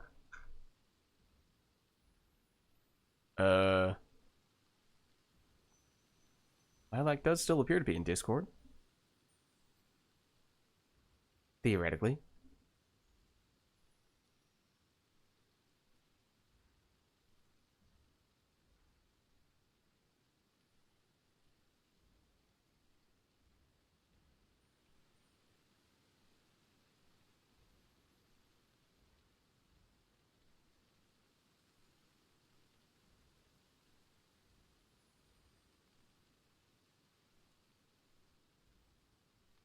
While we are waiting for Lilac's return, I might take a peek and see if I can count how many of the archetypes we've yet to encounter, or at least based on memory. Let's see. Don't think we've had that. That'd be 1, maybe 2.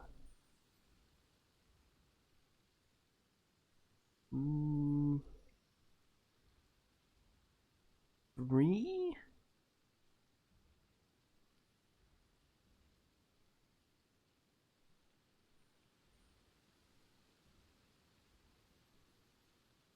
Four. I think there are still 4 that we've yet to find out of the, or yet to randomly roll out of the list of 33. We definitely have some that have popped up numerous times at this point, so I don't know. I'm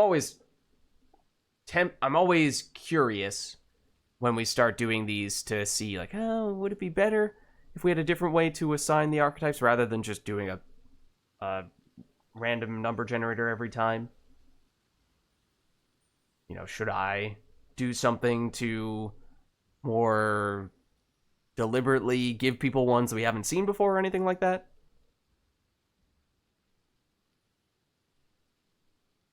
Yeah, let me double check if Lilac is still in Discord.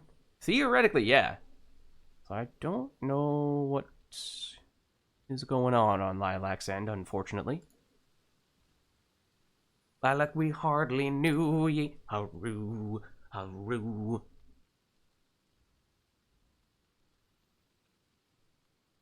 Lilac actually got an early start to the Halloween celebrations and is currently trick-or-treating, I think.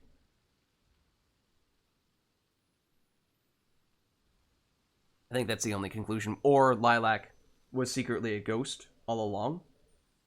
And what with this being the Halloween season, has, you know, important ghost-like responsibilities. There are people to haunt, you know?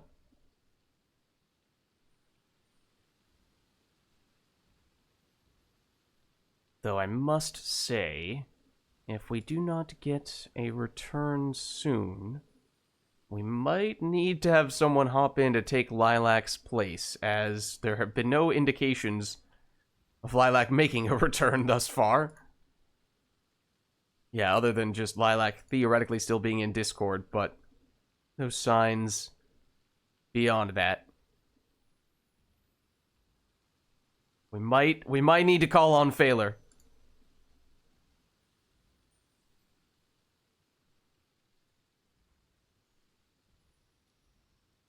All right. Phaler, if you don't mind in that case, I think we have given Lilac time, and I'm not sure what's going on, so maybe for the sake of keeping the games going, let's get you in.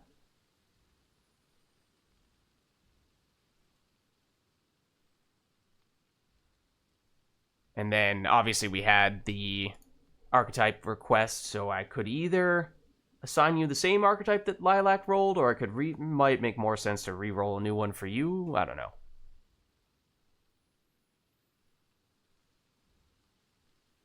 No, I'll take the existing one, I guess, that Lilac had. That would be fine.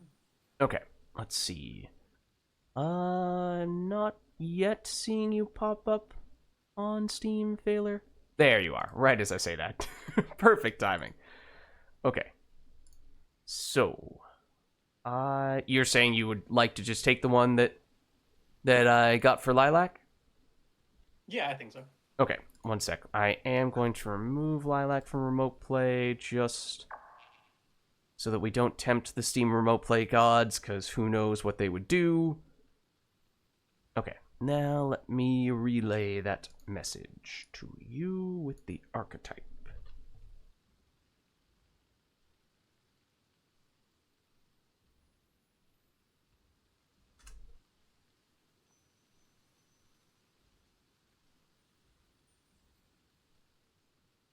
Give you a second here, Phaler. That is what you have. Alright. I got you. And let me just switch your name real quick here. Hopefully Steam Remote Play still has Honor on player 1 and now you on player 2.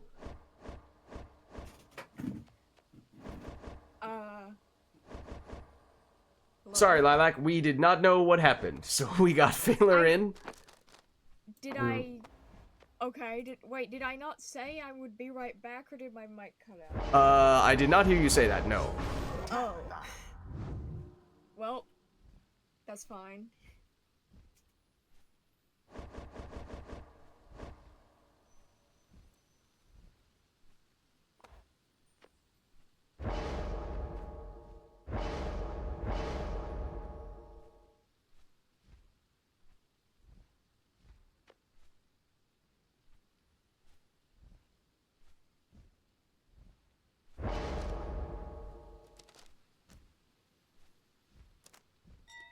So both players have their archetypes.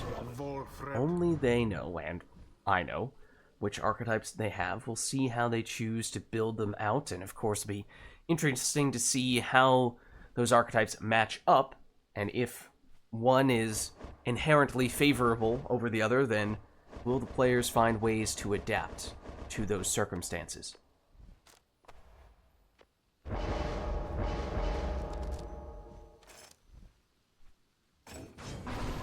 That's a speedy Snadra for Phaler. Honor has a harp and a sap.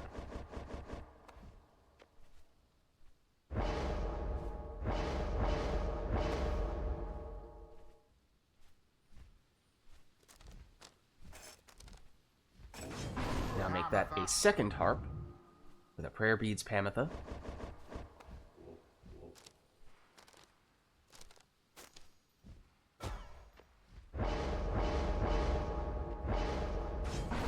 as Phaler goes with the legendary infinite stamina on Raji in the last spot. So here we go. Our first matchup between Anor and Phaler for the day, and they both have their archetypes. And it is Anor getting us started with a 20 damage Harp Plunge. That was not her Prayer Beads Harp, though. So she is down one Harp, and that means there's a little more room for Phaler's Harp to get in here. There's the Fell Swoop activating for Anor, helping her to take out one of Phaler's exiles. But, oh, Anor now gets Tamitha back and gets a banishment with her. So uncontested scoring opportunity here. So Anor throws it in for 20 with Tamitha. A show of strength from the fate's opponent. Phaler's Tamitha down, though. Now Anor's Tamitha, shoulder smash. Snadra. And Raji. Raji blocks, gets banished, does set up a fairly dangerous portal for Phaler, though. Which he now goes through, but Anor sees an opening. Phaler trying to cut it off, but only has one defender with which to do it. Though with the Titan Tooth, does slow down Anor significantly and transitions from defense into offense. Phaler trying to sneak in a throw, and does. That's 15 damage from the Imp. Titan Tooth, and then Phaler switches in. But Anor has it back, quickly loses it. Now it's Phaler once more. And that's another 20 damage Harp Plunge. Both players getting a lot of their damage out of their Harps.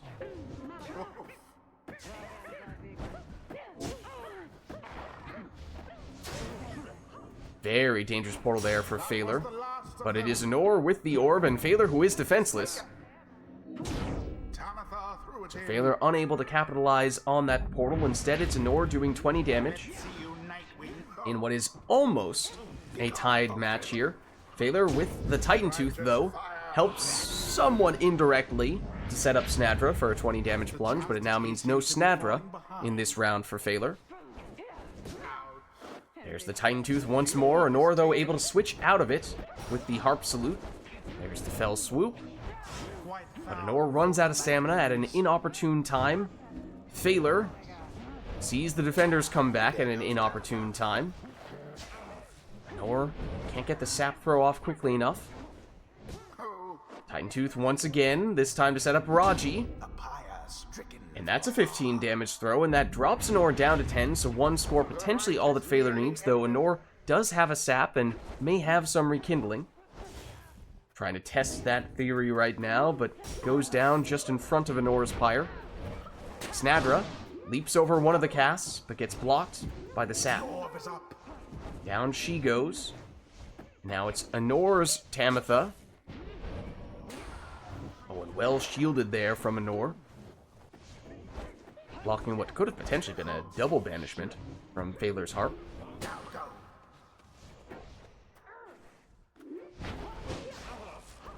Tamitha. Down she goes. Now Phaler's Tamitha. The Harps cancel each other out. Anor gets Volfred back just in time to intercept. Tamitha goes down for Anor. Tamitha plunges for Phaler, and there is the rekindling. It's 10.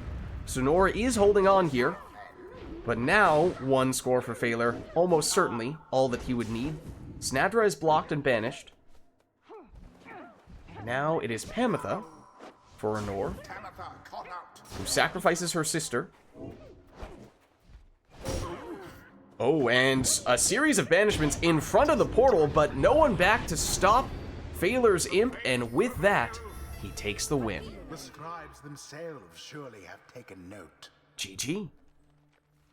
The rite is complete.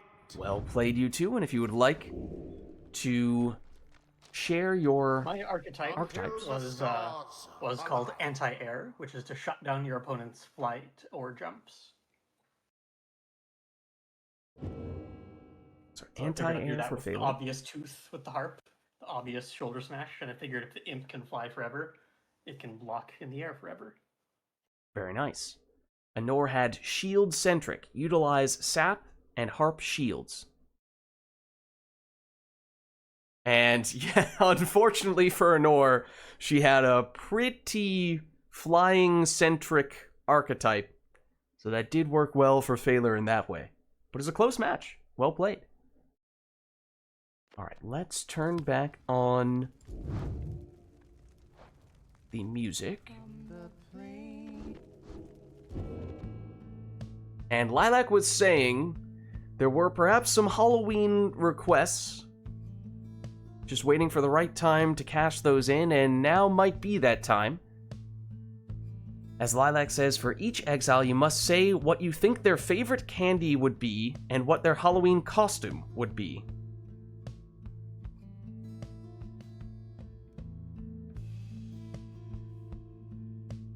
And the Imp Arena. Yeah, and obviously we had some out of the ordinary logistics in that match as well.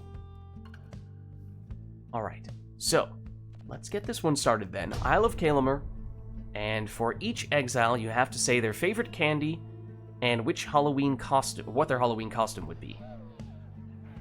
The Night Wings shall now face the fate. Welcome.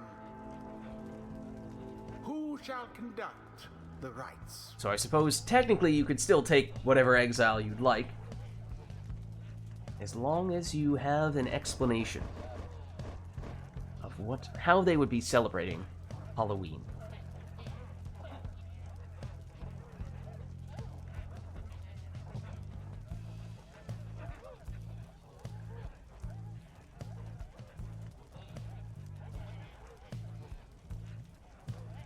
Any candy for Messenger Imp, he's not picky. Whoa, whoa. He's an imp, okay? Oh, no, for Halloween, he's a bat, though? Okay, I thought you were saying that he just is a bat. I was like, that's very insensitive. Messenger Imp. But okay, if his Halloween costume is a bat, that's a different story.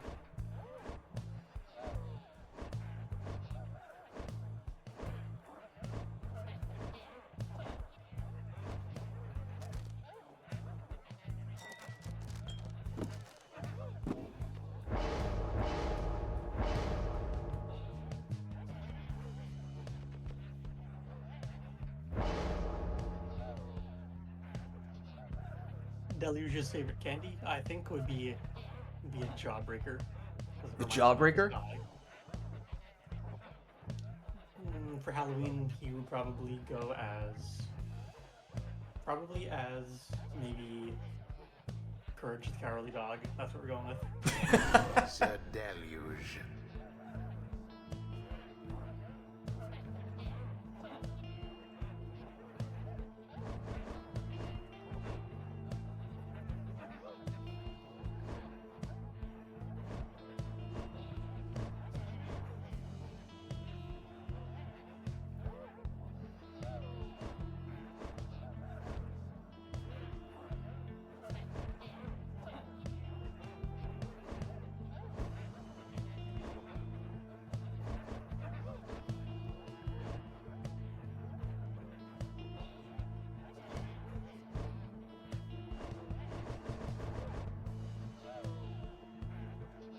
We're waiting.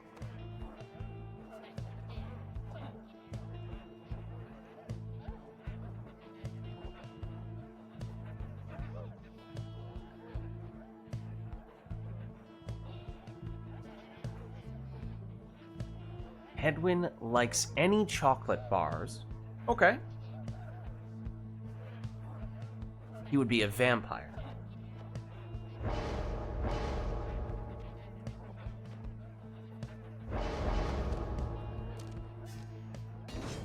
Hedwin.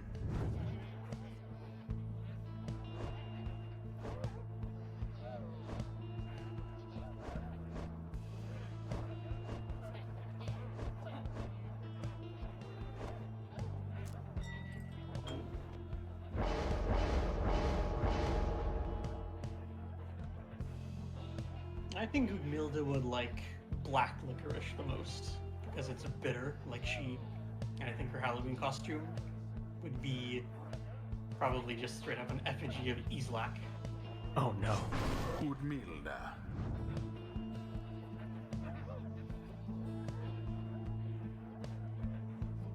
Should have given Hedwyn the Leech Mastery because he's a vampire. Leech Talisman while you're at it.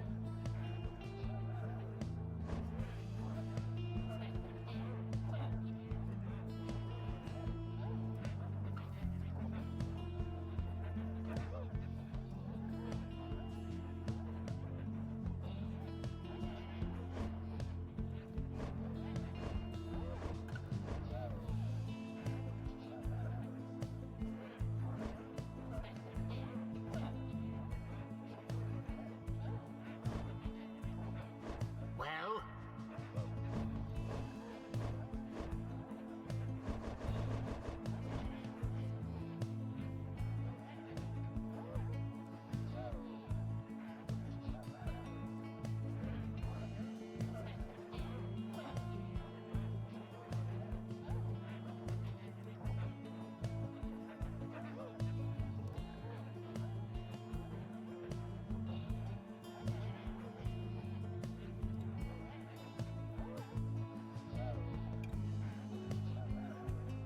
Gonna say the Stowaway's costume is an astronomer.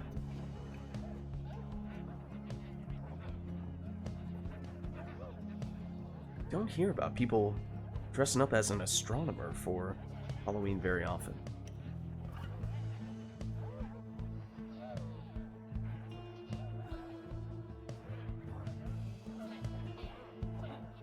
But the Stowaway does.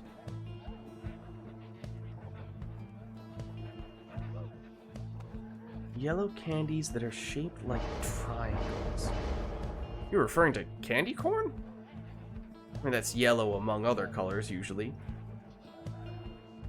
The one that it's sort of triangle shaped, relatively small, and it usually comes in little stripes, like a white stripe, a yellow stripe, and an orange stripe. hey, That one? Okay, gotcha.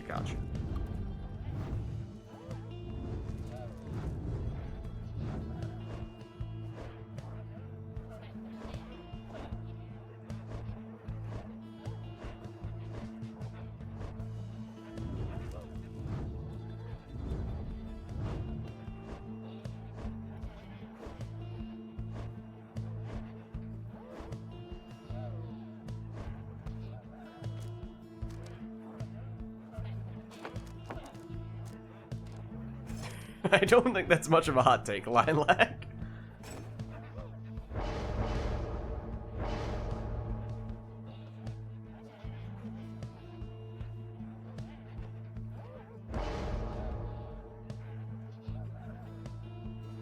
Alright, so Barker's favorite Halloween candy. What would Barker's favorite Halloween candy be? Probably a Snickers, because he's not good when he's hungry. And for Halloween, I'm gonna say he's gonna be, I don't know, who's like an absolutely just unhinged, like, rock band guy to be. Okay, he's gonna be Ozzy Osbourne. There we go. I was actually also thinking something along those lines. commence.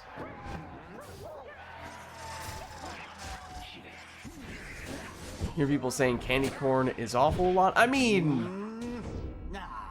like, there are a lot of candies that, especially in the US, I think the quality of candy is pretty bad on average.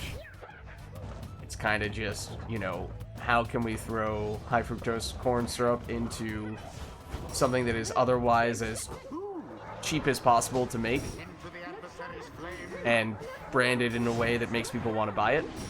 Banishment for all. As, oh, Honor banished the entirety of Phaler's team, but did also stun herself simultaneously, but does eventually end up managing to plunge for 20 here. The fates seem to be falling behind. So yeah, candy corn, like some other candies, you could argue is basically just pure sugar and doesn't have much else to it, which, for the sophisticated palate, one might take issue with that. But, you know, not everything has to be all that elaborate and original.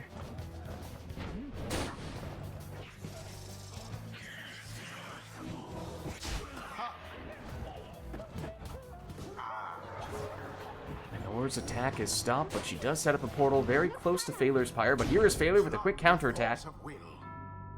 Throwing that one in for 13.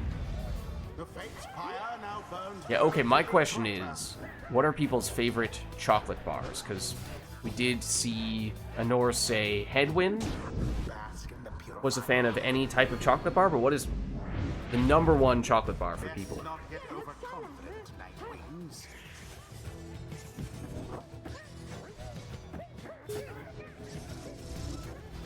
Phaler also went with Snickers, of course, for Barker, so some talk of chocolate bars. White chocolate, okay. Technically, that's not chocolate, but that's fair. We'll allow it. Three Musketeers. I feel like I haven't seen Three Musketeers nearly as much as of late. There was a time when, at least in the US, Three Musketeers was up there as one of the most popular chocolate bars. And then that just hasn't really been the case anymore, it seems like. Maybe that's just me. Like, it was probably, I don't know, the 3rd most popular chocolate bar at one point in time, but it doesn't seem like that's the case anymore.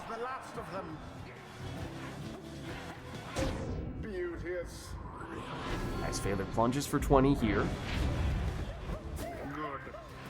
Also, is Reese's a chocolate bar?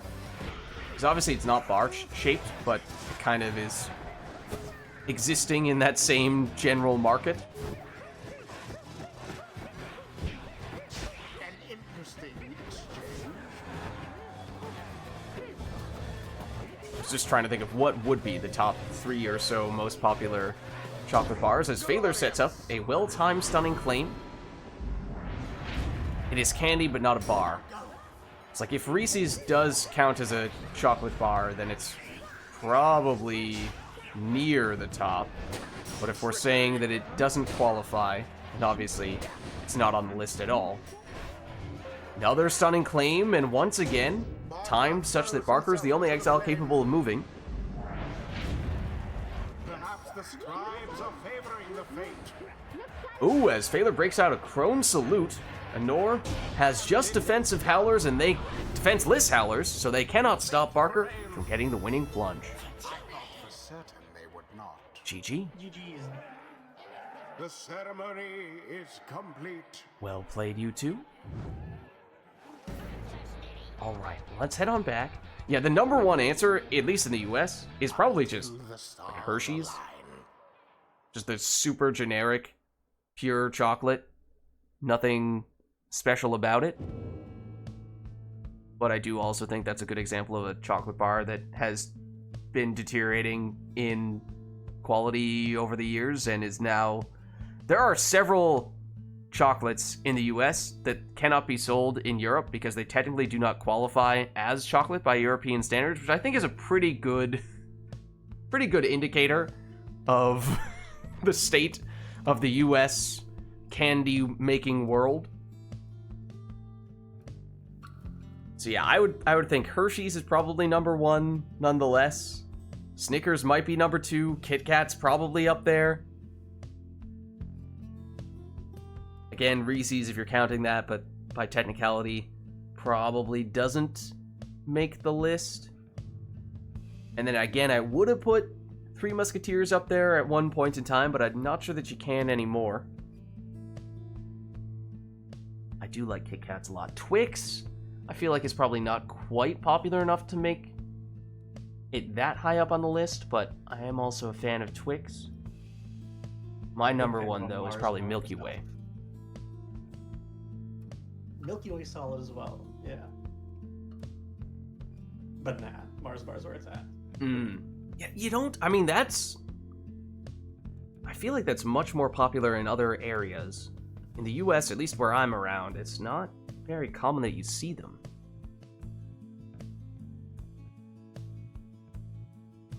Alright, well, let us know if there is anything else you guys would like us to do for the next one, as in the meantime, I may or may not proceed to Google most popular candy bars. If we're talking worldwide, Mars bar is probably very high up there.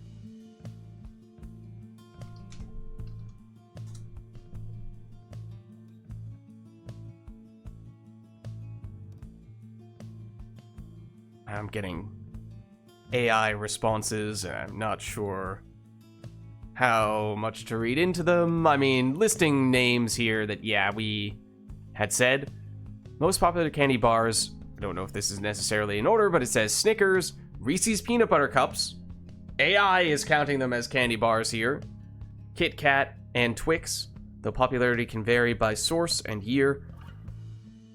Recent data from 2025 shows Hershey's, Reese's, and Kit Kat as the top contenders based on consumer share. Other highly popular options include M&M's. I forgot about M&M's. Hershey's Bar, and Butterfinger. Okay, can we talk about Butterfinger for a second as Anor turns Customize off? What are our thoughts on Butterfinger? To me, Butterfinger is that candy that sometimes you get on Halloween and you're like, oh, this is the one that I'm just not gonna eat. This is the filler in those variety candy packs that people get sometimes as they're handing out candy for Halloween. I'm not a big fan of the Butterfingers. Lilac's okay with them. That's another good point, though, Anor. Do M&M's even count as a chocolate bar? They're chocolate, they're candy, they're not really bar-shaped in any way. So those and Reese's, I think, are the ones that the jury is out, whether we're including them or not. Then, of course, I'm sure there are fancier, higher-end chocolate bars that are a lot better, quality-wise, but you don't see them nearly as often, and, you know, they're kind of competing in a different tier. So it's a little bit unfair to compare them against the more common ones. Yeah, like, what is a candy bar? Or a chocolate bar, exactly? Because I don't count Reese's as a chocolate bar, but they're definitely my favorite candy of all time, straight up. Yeah. So I don't know. I mean, Butterfinger? Because when I was thinking Reese's, I was just thinking, like, okay, if you're not going to have a Reese's, what are you going to have instead of Reese's? That to fill that same sort of want, that same sort of desire, and that is to eat some form of chocolate-based sweet. So to me, it feels like, well, it's kind of in the same world in that way, and it's not really that important that it technically isn't shaped in a bar. But I don't know. This is also coming from someone who is not a big peanut butter or Reese's fan, so maybe... Well, that's crazy. I just don't like peanut butter that much, okay? Alright, fair enough. Alright, well, let's get this one started, and if anyone else has any more candy hot takes, then let us know.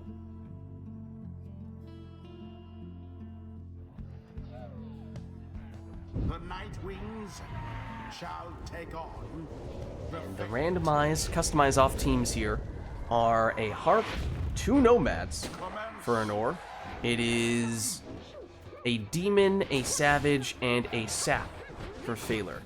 One thing that when it comes to, I mean, especially like regional preferences or, you know, area-based preferences for candy bars and other desserts, there are obviously some things that are just more popular in other areas. In Iceland, they're really into actually combining some of the things that we were talking about in the previous match. Black licorice plus chocolate in one. Like, basically, I don't know if it's milk chocolate, or it might more so be dark chocolate coating around black licorice. I tried it. I'm not a big black licorice person to begin with, but definitely not for me. So I'm curious if anyone has either tried that combo or would like to try that combo, or if you're like me and you say, you know, not my style. the fate have made their mark upon the flame.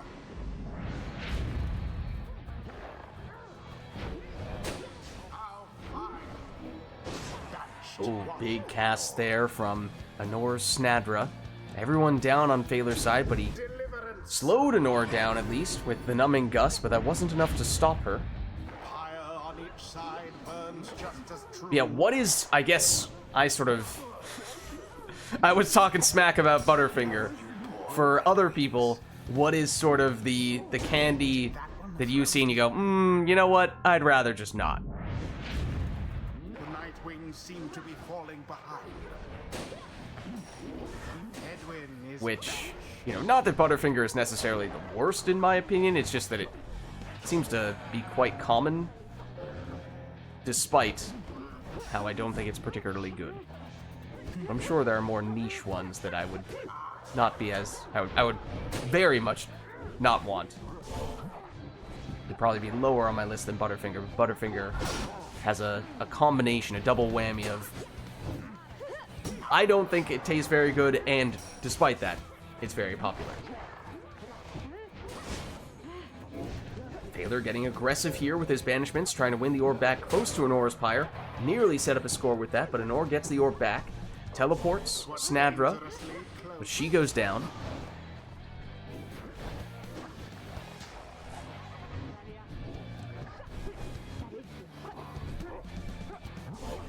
Zoxiana goes down. Now Phaler with Iggy. Banishes a defender. Anor brings that defender back and takes out Ignarius. Zoxiana switches into Snadra, who plunges here for 20.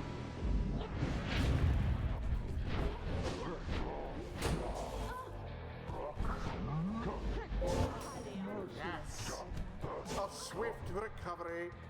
Zoxiana overshoots the Pyre, actually. Gets banished before she can plunge.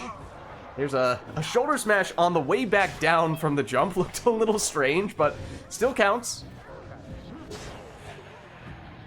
As Anor once again hit by the stubborn, or rather not stubborn flame, but the numbing gust, but still manages to plunge in here. The other thing that I was thinking about when we were saying picking characters and the type of candy or treat or whatever it is that they'd have on Halloween, as Taylor gets extra value from the Astral Eye there. I was thinking of Oralek being a physician, giving out apples instead of actual, you know, chocolate or other candy. Oh, it's technically Typhoon Bottle, okay. Fair enough. Not the Numbing Gust.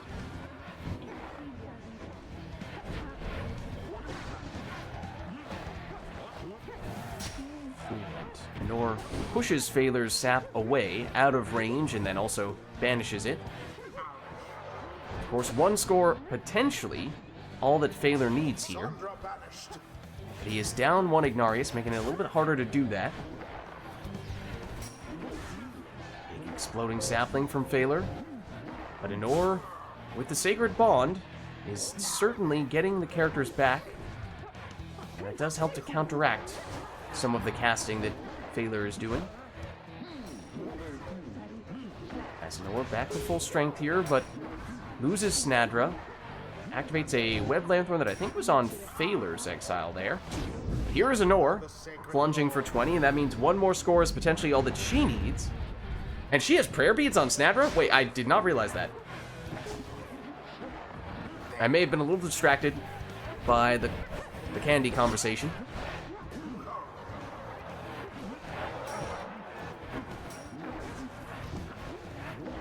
Snadra brings the team back. Zoxiana, she makes her move, but can't push her way through. Stowaway. Trying to use those imps as a bit of a wall to block those casts. Causes some trouble, gets a few banishments, but Anor gets the orb back and brings the characters back. Some chaos in front of Anor's Pyre. But somehow, still has two nomads.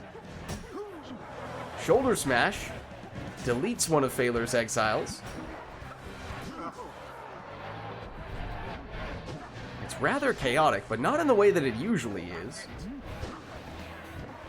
It's almost like a canned Singularity match in that we're seeing a bunch of people get banished and quickly come back.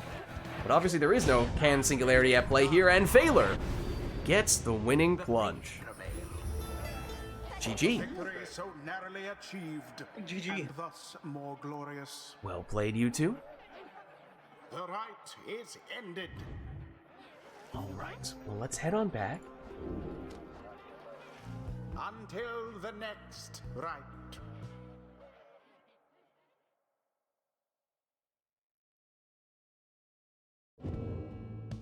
Turn the customize back on and let us know if there's anything we'd like to see for the next one. And is there anyone else who would like to... Oh, checking the list. Okay. Is there anyone else who would like to get in today before we wrap things up? Because I know... Yeah, okay. Honor would like to swap out in a few matches.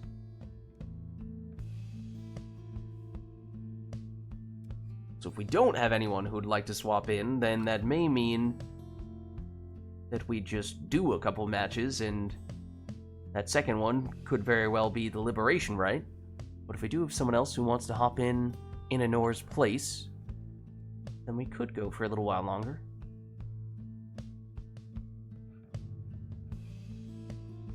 So there's a chance this is the penultimate rite, and Lilac says... Form a team/setup that prioritizes jumping. Now, this may... Someone has to ask this question. Maybe this is an obvious answer, but I'm gonna be the guy to ask the question nonetheless. Does flying count as jumping? There you... Okay, see, I wasn't the only one, okay? I wasn't the only one thinking it. No, it does not count. Thank you, Honor, for asking the same question. See, I'm not crazy.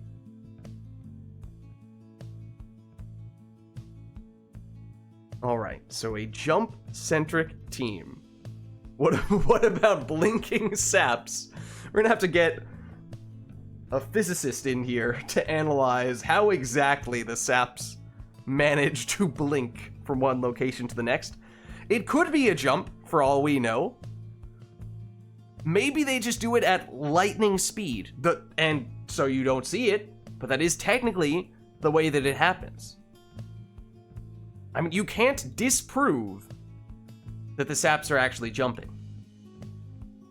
I'm just saying. But if we want to draw a line in the sand, I suppose we can put it there and say saps blinking.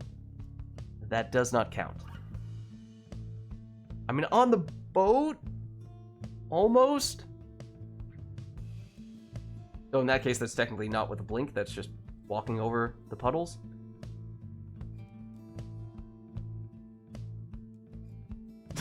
Lilac's like, someone said boat! But staff still don't count!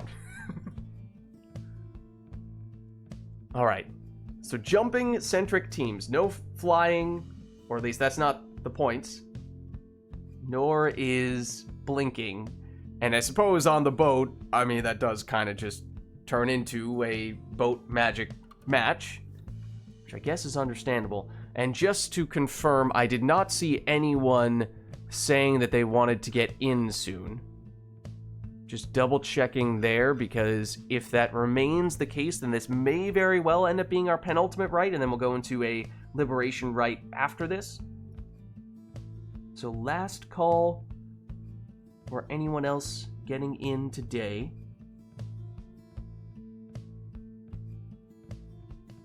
But not seeing it, I don't think. In which case, let's do this one. And then I suppose we'll go liberation rite after that.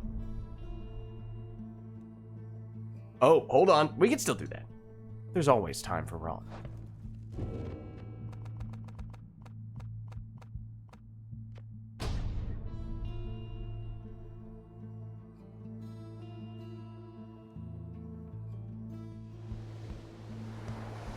The Night Wings versus the Fate. Okay. Welcome. So jump-centric teams Who shall conduct the rites? on the boat. There's certainly an obvious way to do this, but it is certainly not the only way to do this.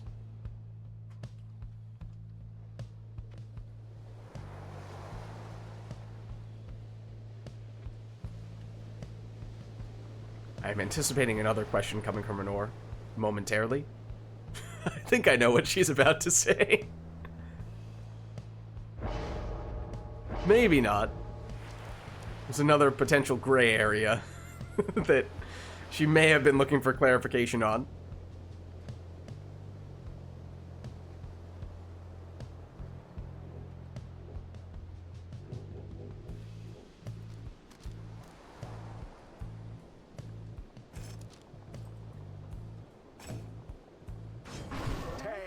But it is a prayer bead stowaway, and she did not end up taking the thing that I was alluding to.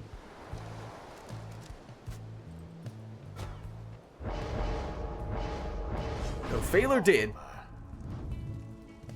Does the Savage Salute count as a jump?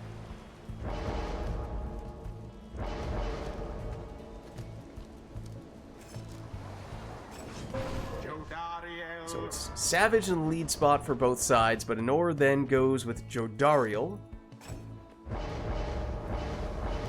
And Phaler takes Ignarius, so very similar setups thus far. Though we did see mastery-wise, there was a bit of a divergence, at least with the Savages.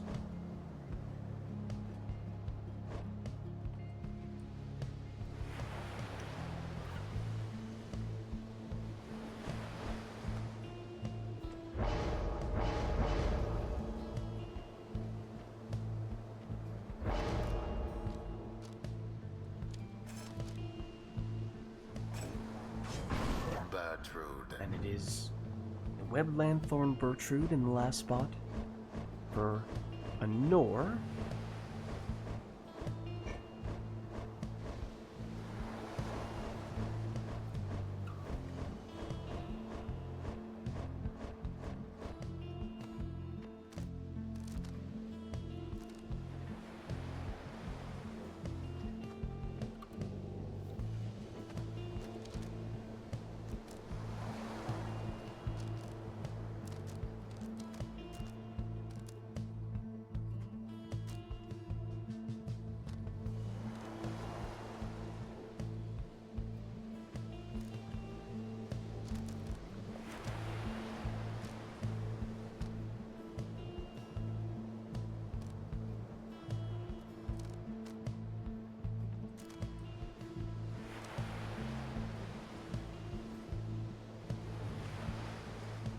Got some Vizpaleth fans in chat. You love to see it.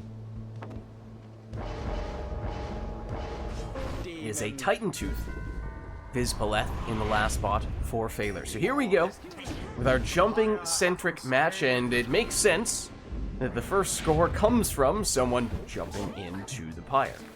It was Phaler's Almer, but with no prayer beads, he's gone. Not that it matters here, as now it is Ignarius jumping in for 30. Almer back in. This time, though, he's blocked. Second attempt. And he'll make it in here, too.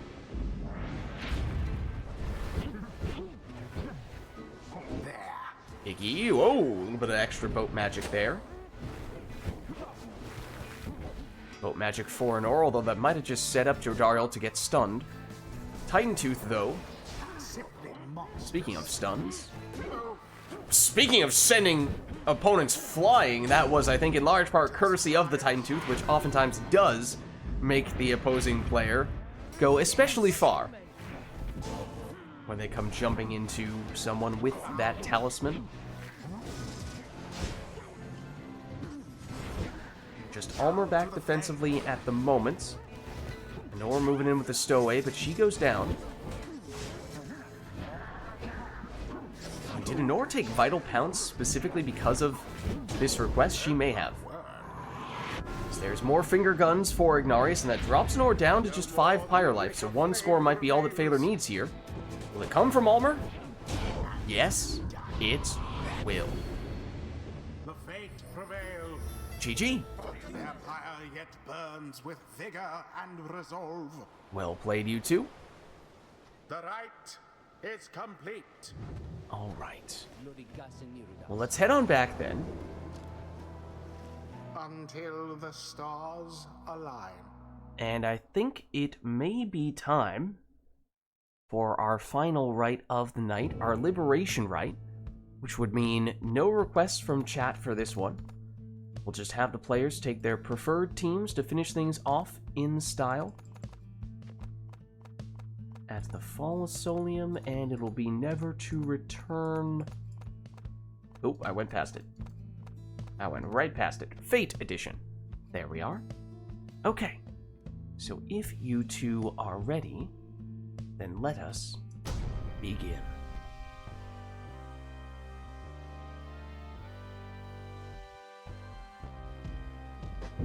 Greetings, exiles. You stand upon the fall of Solium. Here, one of you may walk the path to glory. Prevail and earn the favor of the scribes. Prepare yourselves, Nightwings. The Fates stand ready.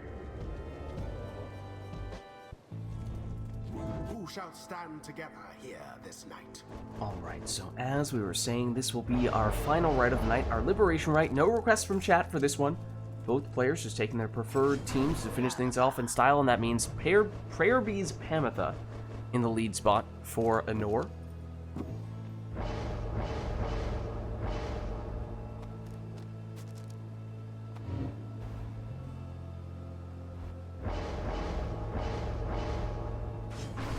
Deluge with Aura's Scale in the lead spot for Phaler.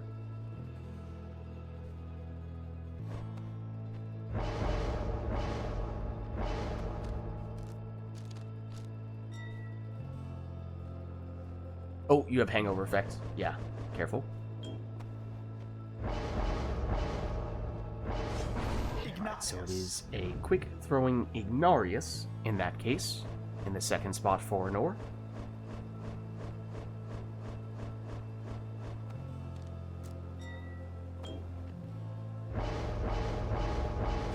Taylor also goes for quick throws, though in his case it is on a Saluting Udmilda.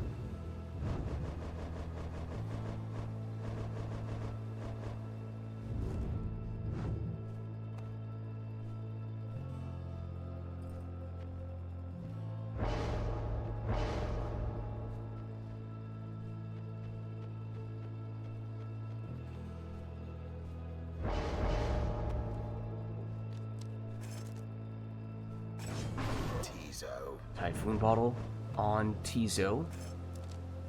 Rather, Web Lanthorn, I should say. In the last spot for Anor. And Web Lanthorn on Raji in the last spot for Phaler. So, alright, here we go. Our final rite of the night. Anor on the left representing the Nightwings. Phaler on the right representing the Fate. Best of luck to you both.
There it is. Wings proved their worth.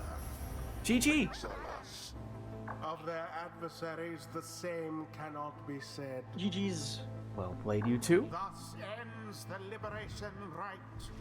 That was our final rite of the night, our liberation rite. So thank you everybody who participated in the rites today and everyone who gave us their requests in chat as well.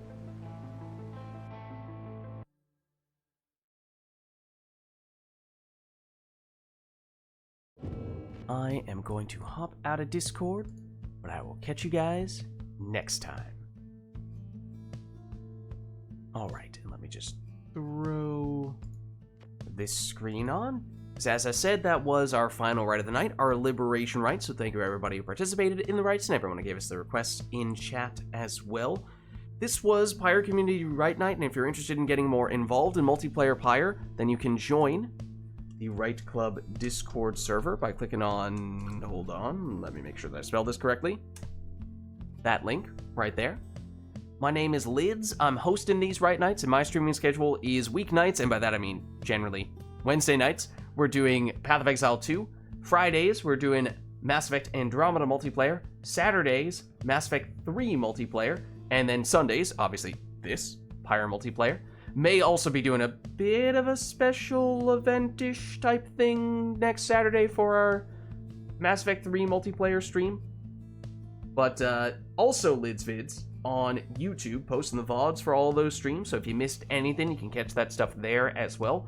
Also doing some Hades 2 videos straight to YouTube. In fact, just did our true ending video for Hades 2 yesterday, so if you're interested in checking that out, you certainly can. In addition to an updated Path of Exile 2 build guide video, which you can check out right there.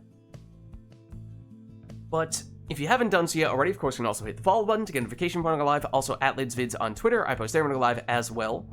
But actually, the best place to stay up to date on all things Lids is my Discord, which you can join by clicking on that link right there.